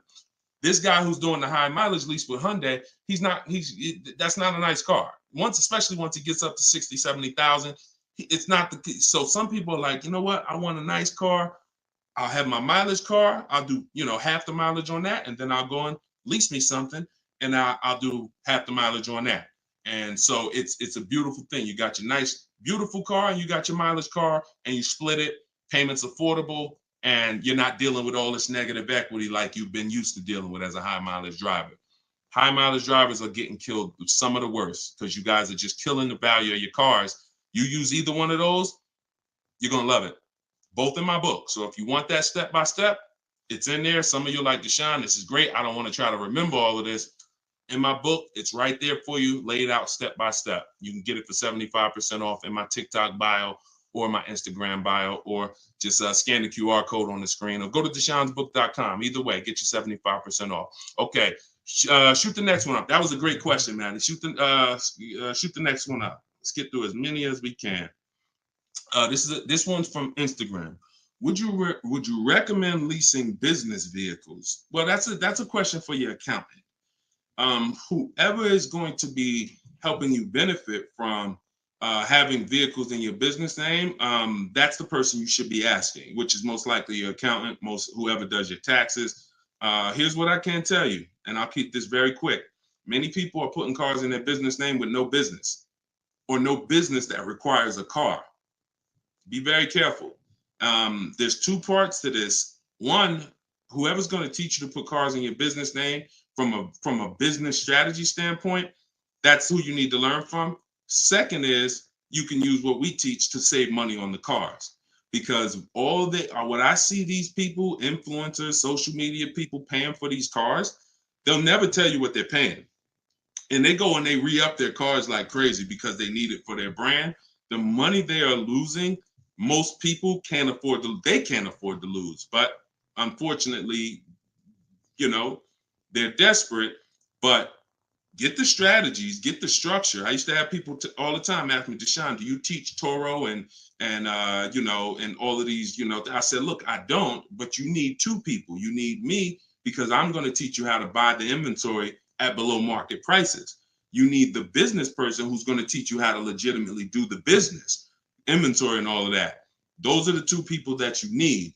And without both of them, you got some incomplete counsel. But be careful listening to these people, man. If you don't have a business and you wrote off thousands of dollars in business mileage or thousands of dollars in car payments and maintenance, I don't want to be around you when you get audited. And the sad part is those people who told you this won't be around when you get audited, and you can't support that. Just be very careful we don't want a second wave of the PPP. You get a lot. Okay, that's it. We're not gonna beat a dead horse. Go ahead. Next question, Dolan. I think y'all get the point. Some videos were the worst videos to go viral. Did so much damage, still doing damage. Okay, TikTok. This one's from TikTok. Facebook, YouTube. Keep typing. We're not seeing many questions from you today. Do you recommend leasing over purchasing? So you missed what we talked about. I recommend you go back, watch the begin. See, there is no leasing or purchase. There is no either or. It's a based on how many years I'm keeping the car, I should be leasing. You can't, there is no either or. When you lease, you are not keeping your car and you are avoiding short-term depreciation, paying pennies on the dollar for brand new cars. That's not going and paying what they have advertised or walking in a dealership and say, hey, work me up a lease deal. That is not what I'm talking about. When you add up the payments from doing that, you're going to see you overpaid. You probably broke the 1.5% rule and you paid too much for a car you're giving back in 3 years. What I'm talking about is aggressive lease deal. Look at this. Give you an example. I'll give you an example right here. So, and this one, I love to use her because she was in the middle of the pandemic. Middle of the pandemic, people were out here buying Kia Tellurides for just $5,000, $10,000 over sticker. Bonita got hers in 2020. She got a 2023 Kia Telluride, put $600 down, and that was her car payment every month for 3 years, $600 on a $46,000, almost $47,000 Telluride. Why is this so important? Some of you know, you may have seen the video, how much is every $5,000 in a car purchase price? How much is that per month on a loan? Every $5,000 is how much per month. So we're going to compare Bonita's incredible lease deal she got to someone who bought this same vehicle to show you that if you should have bought, but you lease, if you should have leased, but you bought, there's no way to win. It's over. $100. Good job. So that's clicking in. Ronald, great. $100. So whenever you look at a car, you look at a $10,000 car, your mind should automatically say that's $200 a month. 5-year loan. $20,000 car, $400 a month. 5-year loan. $45,000 car, which is about what Bonita got, that's a $900 car payment. So there's people driving this car. We're not even taking into account the taxes and anything like that. That'll put it up probably about 40. Actually, that'd be put it about 50. For her truck was 46, taxes and fees, call it 50. It's about $1,000 car payment for 5 years. She's paying $600. This is why there's no comparison. And sometimes your mind may play tricks on you. Yeah, but it's more than that. Is it? If you and I both drive out the same lot, same exact vehicle, you're paying, we're not putting any money into the deal. See, I want to make sure I keep you on track when you're not, neither one of them are putting any money into the deal. They're literally just going in, no down payment. All right, what's my deal look like? $600 a month, great lease. $1,000 a month, 5-year loan, no money down. So when we leave it the same, if I'm paying $1,000 and you're paying $600, is there any question of whether you're winning right now financially? Same vehicle. So as we drive, the only way you can eventually win, or I could eventually win if I bought, yeah, I'm paying $1,000, but I'm going to keep this vehicle long enough so in 10 years my Telluride is going to maybe worth $9,000.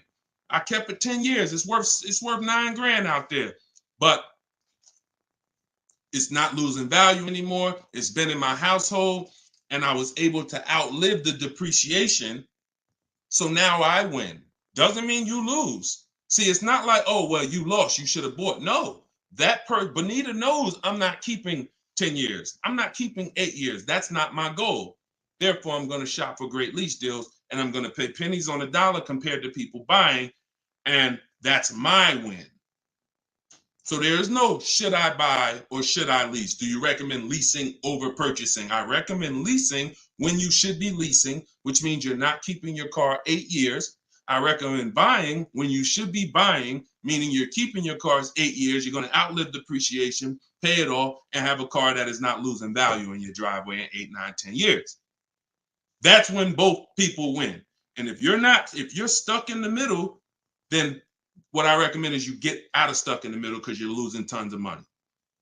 Get out of being stuck. Buying leases out, buying loans, straighten them in. Get to one, choose a side. I put 2 good sides in front of you. Choose a side. All right? Good question, though. Go ahead, Dolan, cue the next one up. This was good, man. Wait, let me make sure. I'm trying to make sure I'm sharing all of this. Shout out to the sharers. Everybody getting value out of this? Type $ if you're getting value out of the show. This is what we do. All right, go ahead, shoot it up. All right, a lot of questions from TikTok today. YouTube, y'all, come on, type the question. All right, good to see you, Melody. I see. All right, when is it a good time to buy a car? Sashi, there's no good time. There's no bad time. Dealers have to make deals. See, I want you to not believe the marketing. What I want you to also do is I want you to pay attention when we do these shows. Pay attention to I don't want you shopping in an emergency situation unless it's an emergency. What does that mean? If your car was totaled, stolen, then it's an emergency. You got a couple days, no problem. You can use what's in my book. You can get bids. As long as you get multiple offers, you won't overpay. If you have your back against the wall, that's going to happen every now and then. Multiple offers is the key. If anybody had to go buy a TV right now, I said, look, you got 48 hours, you got to get a 100-inch TV, and you got to get a great deal on it. Is anybody worried about overpaying for the TV? Anybody on here? In 2024, is anybody worried? Dad, man, I only got, back in the days, it might have been like, oh, shoot, 48 hours. That might not be long enough. But you know where to go. Amazon.com, BestBuy.com, Walmart. I'm going to find the best deal on a TV. What I'm telling you is that's the same way you approach car buying. The more you do it the way you shop for everything else, the more you're going to see, oh, this is a lot easier. I'm in a lot more control. I eliminate buyer's remorse. So so even if your back is against the wall, if you're shopping, buying, you still should be getting multiple offers to make sure you're getting the lowest in the market. I'd say at least 5 because 80% are overpriced. Now, if you have time, then what you should be is in the market early. I teach something called 2 dates. The as soon as date, no later than date. As soon as date means soon as you can make a deal. Don't look at offers until you can make a deal.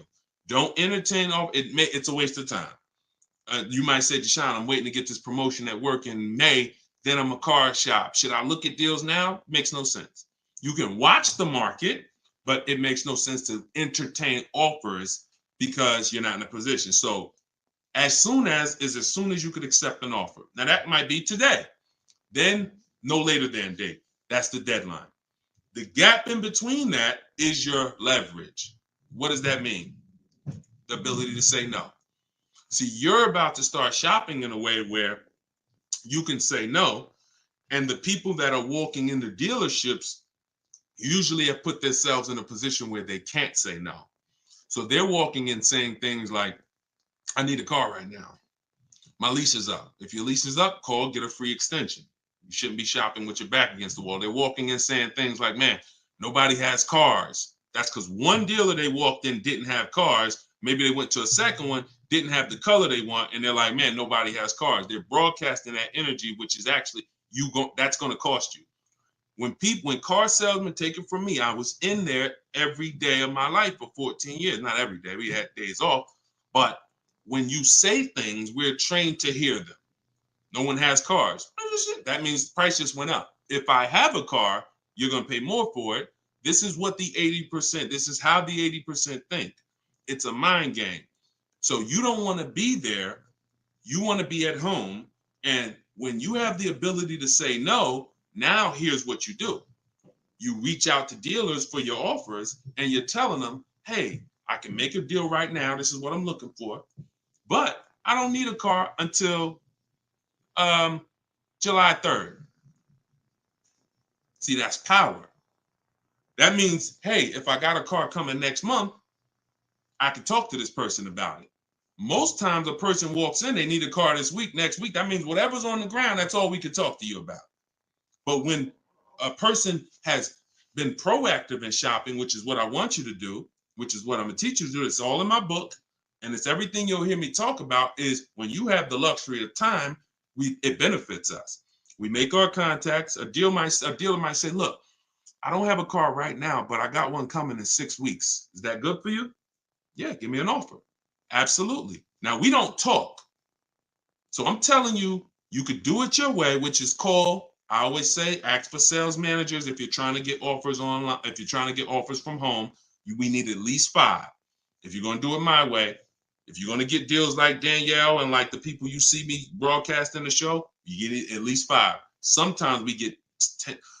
I think somebody we showed the other day had 10 offers. So the point is, if you have the luxury of time, you want to use it. Don't be sitting here saying, man, I really can make a deal now or 3 months, but no one knows that. And then you wait until you only need to make a deal in a month. Now you start contacting dealers. You've given away some of your leverage. And if you're shopping for a used car, you can watch the market. When you start looking and you can see, man, I've been watching these cars for 45 days. I see the prices. When I first came, the low side of the market was like 26. Now I see that low side is about 24, 25. So these are things you can't do when you're shopping when you need a car. So there's no good time to buy a car because dealers want to make deals throughout the month. But there is a bad time if you've used up all your leverage. And if you've used up all your time, then you must do multiple offers or you're going to get killed. Sorry to say, there's no other way to say it. If you don't know how to shop multiple offers and you walk in needing a car in 2 days, you are going to overpay. So multiple offers is always the answer. All right. Go ahead, shoot the next one up, Dolan. Great question. This one's from YouTube. I'm only able to get a rental for delivery work. Is there any cons to this method? I don't really, okay, I think you rephrased it. Is there a proper way to rent vehicles for work, or is it fixed market and there's no way to save money? Absolutely not. Renting is going to be way too expensive compared to, this is why when people say, who's heard leasing is like renting? Who's heard that? Type the raise your hand emoji or type me if you've heard leasing is like renting. It's one of the most ignorant statements that there's a lot of ignorant statements made about leasing, but that's one of them. Renting is expensive. Renting, you don't get a lot for your money. It's usually a short-term thing, 1 day, 1 week. You know, maybe if you had an accident, cars total 30 days. It's not meant to be long-term.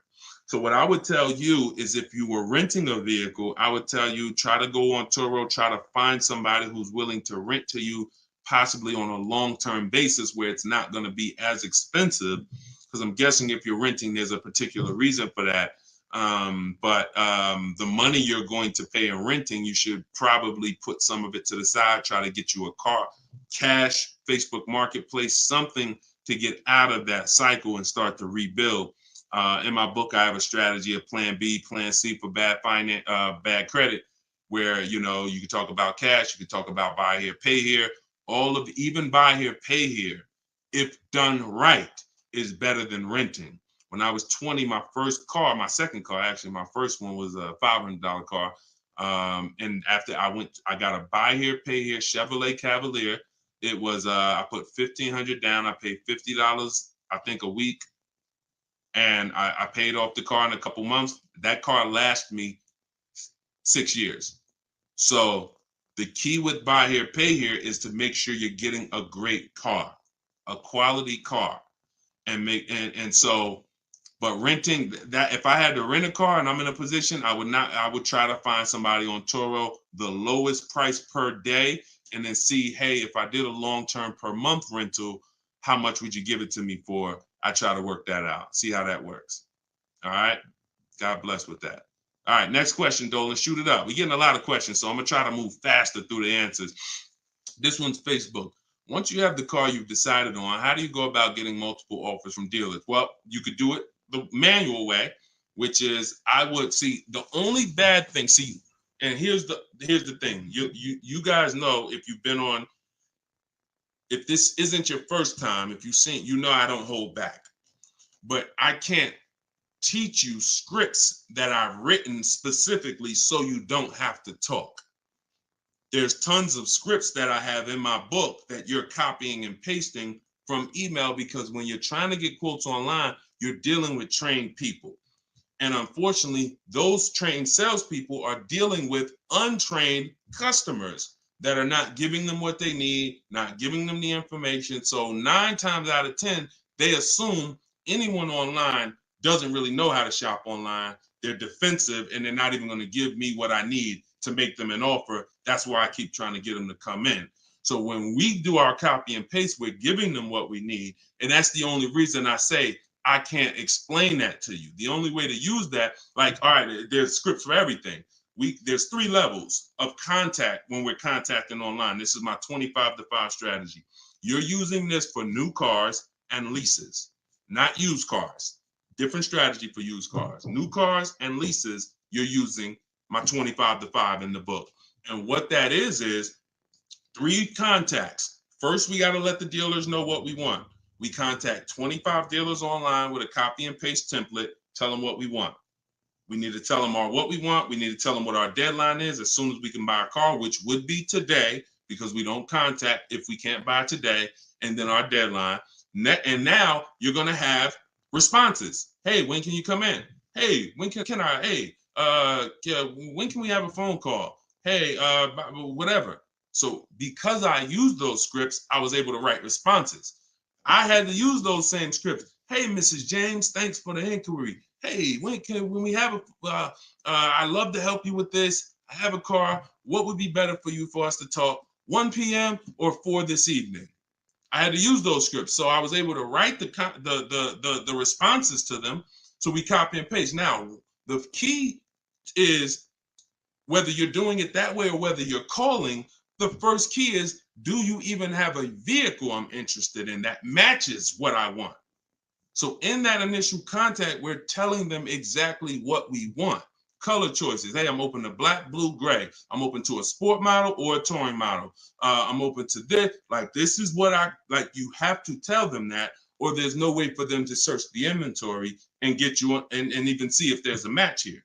So once we do that, that's your first thing. Do you have a car? Now, the benefit of doing the 25-to-5 is we're shopping out of 25 dealers' inventories. So we're giving ourselves the absolute best shot of finding something where we don't really deal with, oh, I went to this dealer, they didn't have a color I want, they didn't have the trim I want. If we contact 25 dealers and there's no inventory, that means they're either in between model years, which means, okay, maybe the 24s got sold out, 25s haven't come in yet, we're on that bridge, or it's a rare car, hasn't come in yet, or it's a very rare car. See, that's different than you believing the car is rare because you visited 1 or 2 dealers.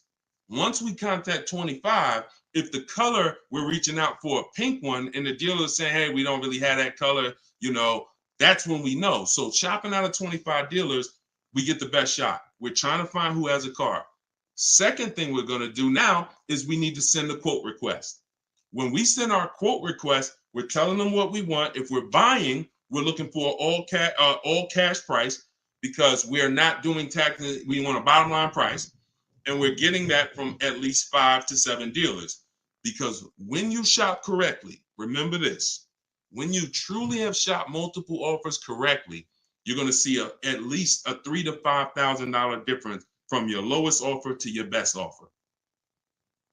I've been working with people around the country. We're 2 million followers. We have 1,700 people we've worked with personally since 2021. That is the consensus. 3,000 to 5,000 bare minimum. And in fact, some of you who are looking for higher price cars, you look at somebody like Kimberly. Kimberly used multiple offers. Her Maserati she was shopping for, she picked it up a little while ago, $86,961 vehicle. They offered it to her for $66,261. Deshone, that sounds crazy. She saved 20 grand. Actually, 20,700 on that offer.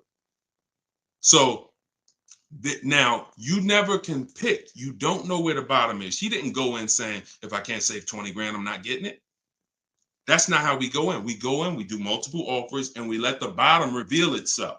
We don't choose the bottom. All right. So once we do that, we're getting our quotes, and there's going to be a lot of people who try to stop that. Hey, we only do business in person. When can you come in? So you need scripts to respond to all that if you're going to do it fast and shop like we shop, 60 minutes, 90 minutes. But if you're going to do it manually, then you can call sales. You can ask for sales managers and try to get them that way. But do not make a decision before you see at least 5 offers. 5 to 7 offers. Nobody who's listening to me will ever buy a car without seeing 5 to 7 offers, new cars and leases. Never. Too much money at stake. All right. So that's how we do it, Damon. That's the intro. And that's the only reason why I can't go deep on my 25 to 5, because it's totally internet based. We do it 60 minutes. So everyone who's like, Deshone, I want to use that. It's in my new digital book, Car Shopping for People That Hate Car Shopping. You can download it in my TikTok bio. You get it for 75% off as part of our launch. And it'll be in your inbox in 5 minutes. Same thing with Instagram. Go to my Instagram bio. You got 30 minutes before it goes back up to $97. Get your 75% off. And I'll post a link. Cue the next question up, Dolan. I'll post a link again for you guys here on YouTube and Facebook. Here's the emergency link. All right. This one's from Facebook. We got another question from Facebook.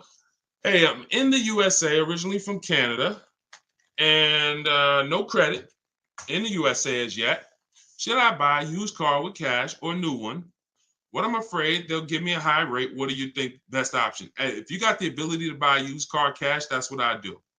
I'd get a great car, spend as little as possible on it, Facebook Marketplace, because I'm not looking, if I can, to go into a high interest loan when I can get me a car and then I can build my credit. I want you to follow Haley, somebody named Shonda Martin. Her brand is called Road to 750 Plus.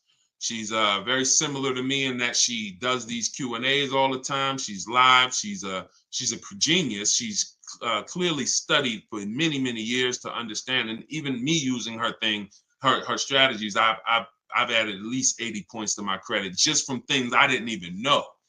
Like, and the real person who's an expert is going to show you where the blind spots are, things you didn't know. And that's what Shonda is. Some of you may follow her. She's amazing. Yeah, Cavante said, yeah, she's amazing. She is. So follow her. But yeah, I would be looking to get something inexpensive, point A to point B, little as possible. Make sure you find wherever you live, ask around who's the best mechanic in town. Ask like who does everybody know in town that, you know, fixes cars, just a good guy, good woman. And you find them and you say, look, I'm about to go pick up a car. I'm gonna buy it privately. Well, can I pay you, you know, $100 to inspect it for me?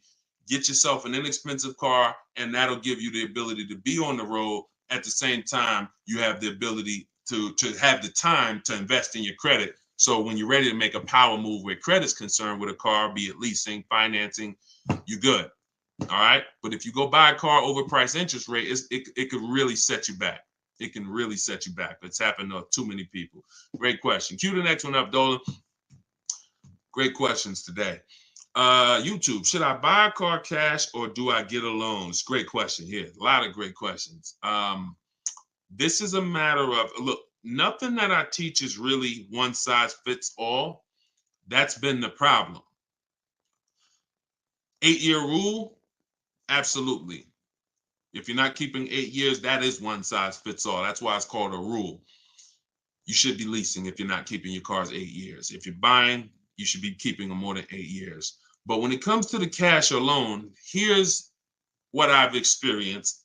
And the people who pay cash or don't pay cash, this is kind of what weighs it for them. What are they doing with, what are you doing with your money? Is your money making you money? If your money is making you money, I would have people come in the dealership, clearly had the ability to pay cash, because I would ask them, you know, so how are you paying for the car? And they say, you know, I'm thinking about, you know, writing a check for it, but I'm, you know, what are the rates? And if we had a special interest rate from the bank, like 0% or 0.99%, 1.99, 2.99 even, they'd usually take the bank's money so that their money could keep making money for them. So if that's you, and the rates are low, that's why whenever we shop for a car, you always want to check, are there any special interest rates? That's the first thing. I teach something called the bank bidding war. It's not just dealers that bid for our business. It's banks and credit unions too. So in the bank bidding war, there's 3 rounds. The first round, though, is checking if there's any special interest rates, because if there is 0.99 or 1.99, no one's beating that. Therefore, the rest of the rounds are non-applicable. So if you can use the money cheap, that's when you use the money and you let your money keep working. Now, another person, a different person, Deshone, I'm not really investing my money. You know what? I just kind of like to keep things to a minimum. I got my cash over here. Okay, then. I would still, if the money was cheap, consider it, because we could be coming into days where cash on hand becomes a little bit more important. But it's really about the cost of the money. If rates are high, 6, 7, 8%, 9%, 10%, then you want to put as much down on these cars as possible. If you're buying them, you want to put, you want to pay them off if you can, because the money is expensive. So it really depends on the cost of money. People, when the cost of money is cheap, they benefit from that, and I would think that those principles will work for anybody, and that's, you pick and choose which one of those situations fits you.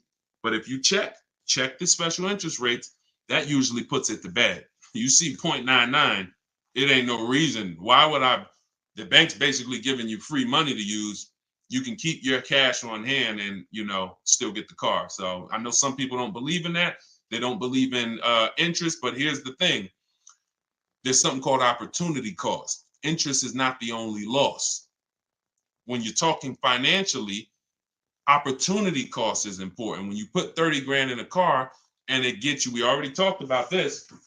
Cue up the next question, Dolan. Depreciation curve. When we start talking about financially making decisions, a lot of people see, if I put 30 grand cash into this car, what is my cash worth in 6 years? $30,000 car, what is it worth in 6, 7 years, y'all? 12, 10. So what's the return on that cash? It's not even positive. It's not even neutral. It's negative. So these are all the things that is like, okay, you go over that, what I just said over the last 6, 7 minutes, and you choose what makes sense for you. But I'm never going to give you one size fits all formulas. That's what has failed you. Always do this. That's what has failed you. Go ahead. All right, this one's from TikTok. What's the best way to purchase a car once lease is over? Why would you want to? All you're doing. All right.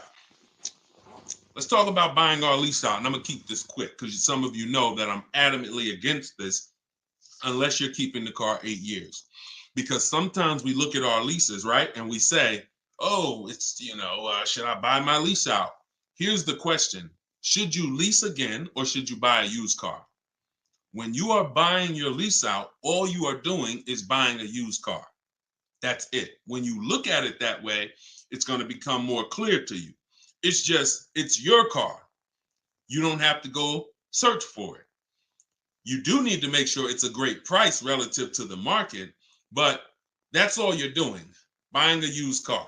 So the question becomes, should I buy a used car or should I lease? And when you realize that the 8-year rule, breaking it, is going to continue to lose you money and put you in negative equity, you won't buy your leases because you don't plan to keep them again for another 8 years. I'm going to tell you how I found this out to be horrible. Guy walks in the dealership. I'm looking at the car that he has. He says, okay, I'm looking to trade this in and get me something new. So, okay, how many years old is that? About 5 years. Okay, cool. How long you had it? I had it since it was new. Okay. All right, you know how much you owe on it? Nah, I don't know. Now, that's not a good sign, because if a person tells you they've had a car for 5 years, and they've had it since it was new, wouldn't you think it was almost paid off or paid off, right? If that makes sense, type of dollar sign. If a person said, you saw me, like, yeah, I had that car 5 years. I bought it. I've had it since it was new. Shouldn't it be almost paid off or either paid off, right? So when he said, I don't really know what I owe, I was like, okay, no problem. We'll call the bank. We'll find out. All right. So I have the used car manager look at his because everyone who's in this position, I'm going to tell them about leasing. So I'm looking forward to that, because once I tell them about leasing and I show them the numbers and like, hey, you keep trading these cars, look how much you're going to save. And some people will come in and their car was paid off. And I'm like, good thing is whatever that car is worth, you're going to get all that back. You're not putting it into your deal and using most of it as a down payment. So I've literally changed people from financing or buying to a lease, giving them a check back for their whole car that they was coming to use as a trade, and they get a check for $12,000, and then they leave with a lease with no money down or little down, and they're like, yo, this is great. So I'm thinking I'm about to lay this out for him. And so used car manager goes, looks at his car, may say like, okay, I think the car's probably worth about 18. Okay, perfect. So let me call the bank, find out what he owes. Hey, how are you? I'm calling for Mr. Johnson here. Yeah, he's interested in replacing his car. We need his payoff. Okay, the payoff is 18,000. Wait a minute. How the heck is the payoff 18,000? Hey, Mr. Johnson, they're saying you still owe 18,000. Dang, it's that much? Yeah, I didn't know it was that much. Wait, I thought you said you had the car since it was new. Yeah, I did. You know what happened? We leased it for 3 years, and then we had bought it when we bought it after the lease. That's how I learned how bad this was. So I'm like, okay, because when you buy your car off lease, most people, you're going to need a 6-year loan to have a similar payment. So if your payment was $400 and you buy the lease, you're typically going to need a 6-year loan to have around the same payment, right?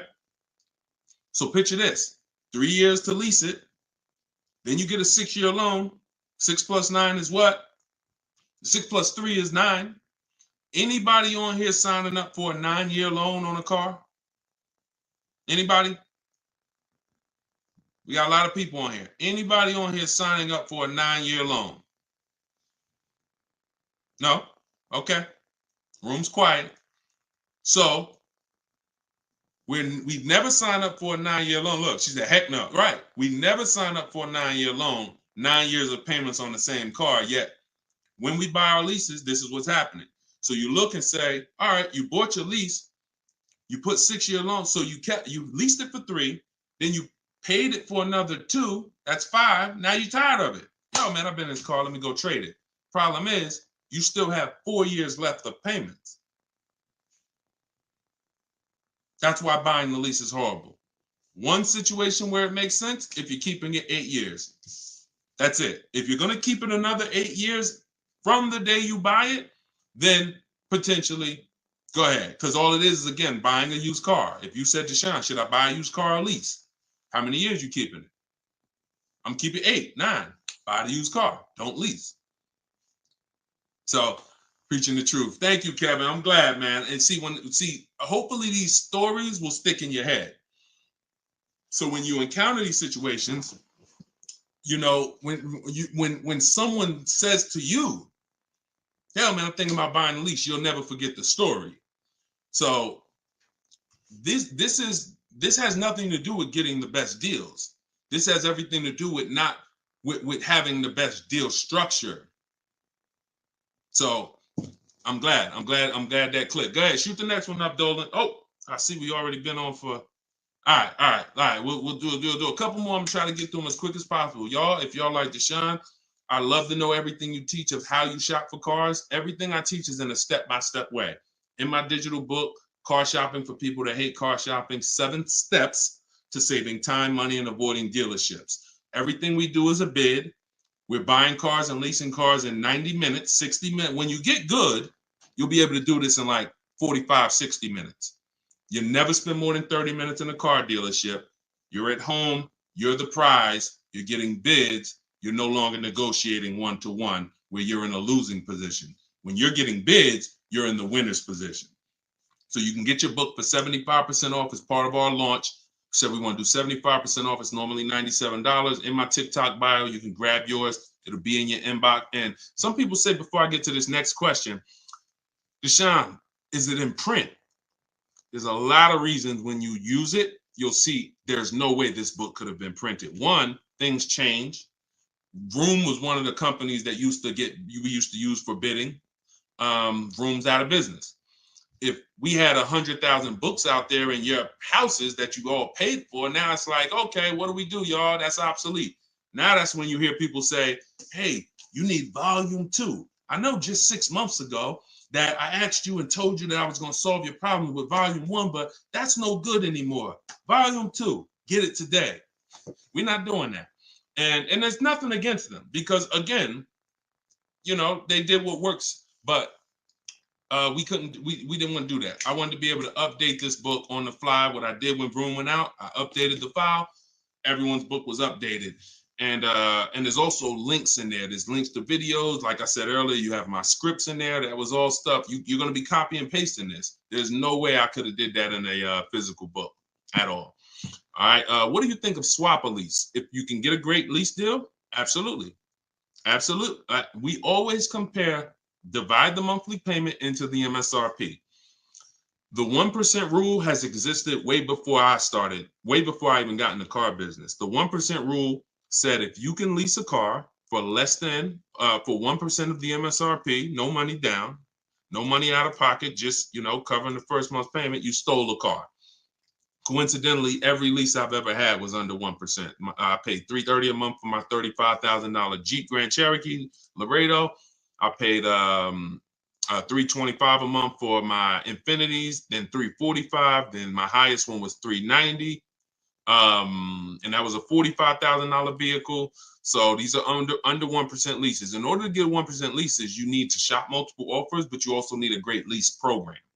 So what we always say is under 1% is a steal. You'll see there's 3 categories of leases. Steals, great value.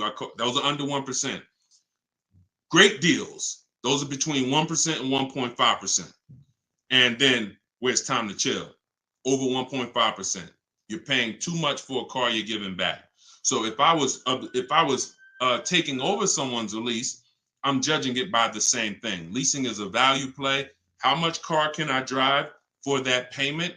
It's the ultimate way. The lower that percentage is, the more you've leveraged your money into a great car.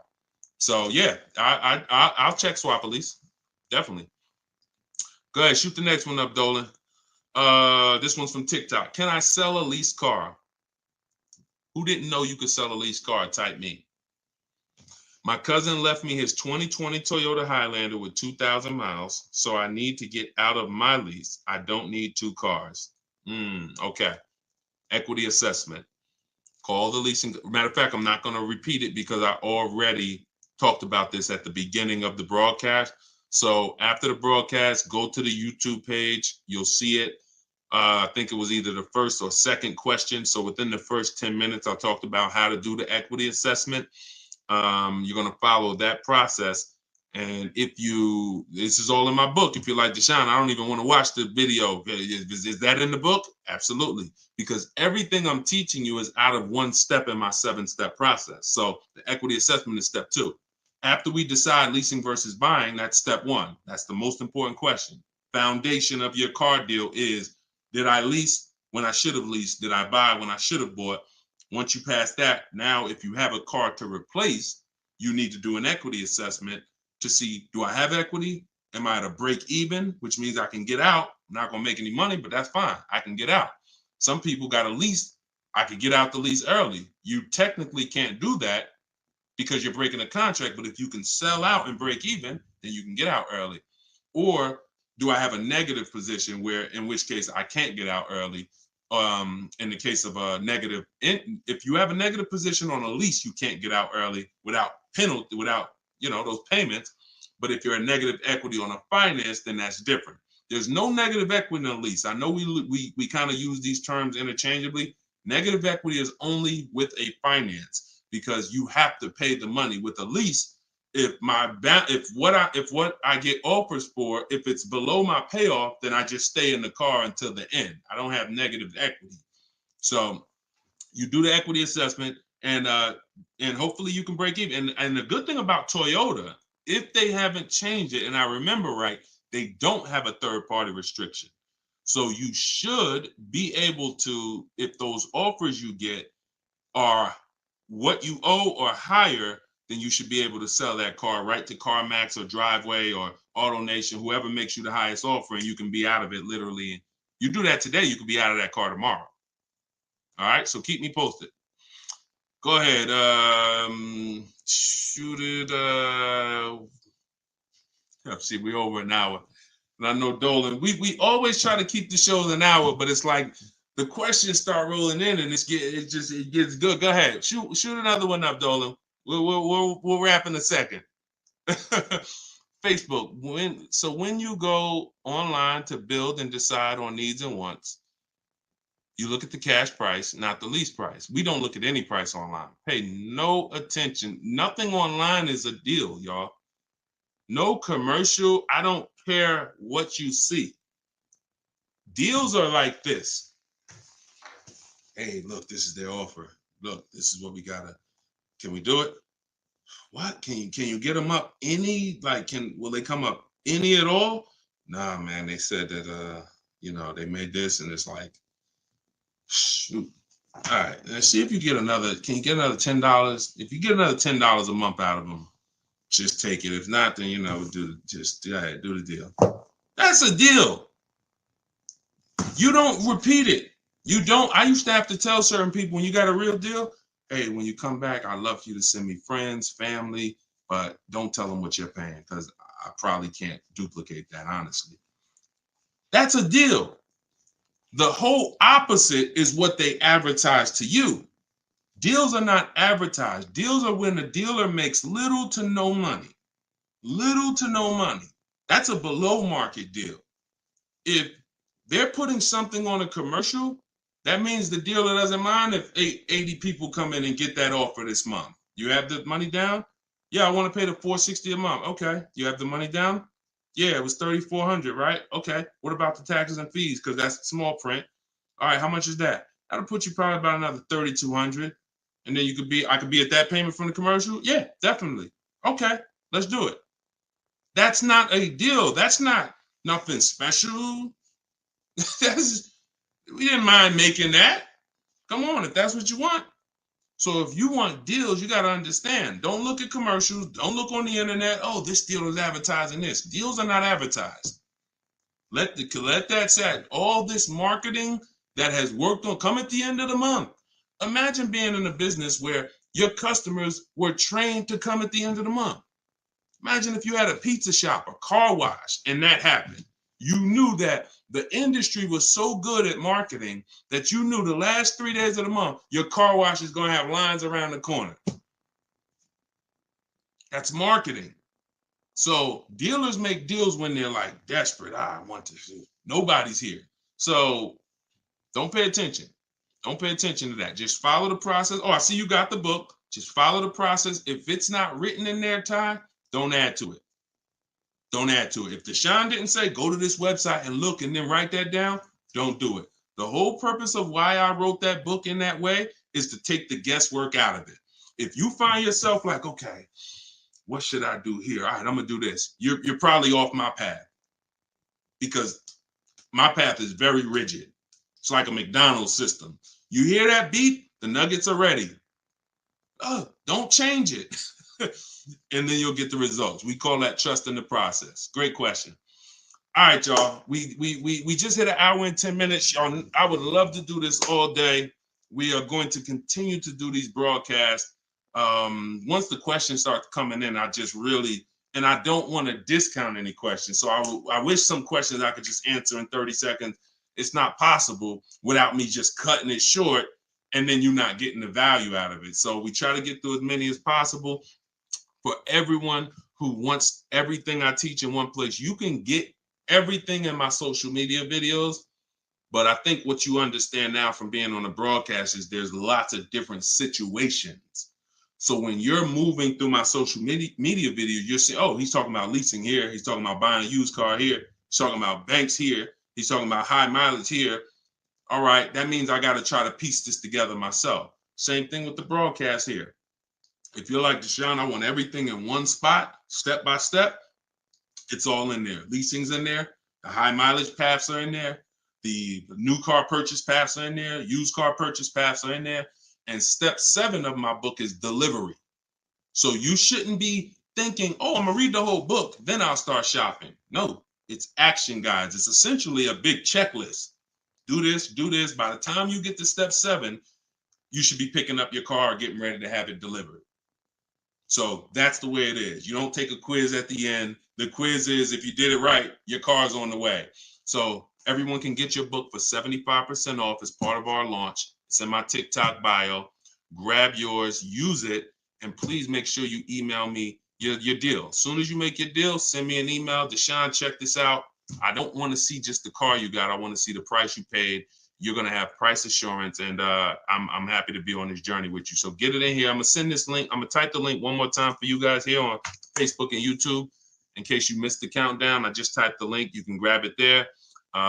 TikTok, Instagram, it's in my bio. Click that website and then click that button that says 75% off. So until then, thank you, Ty. Great questions today. Great questions. All the questions were good.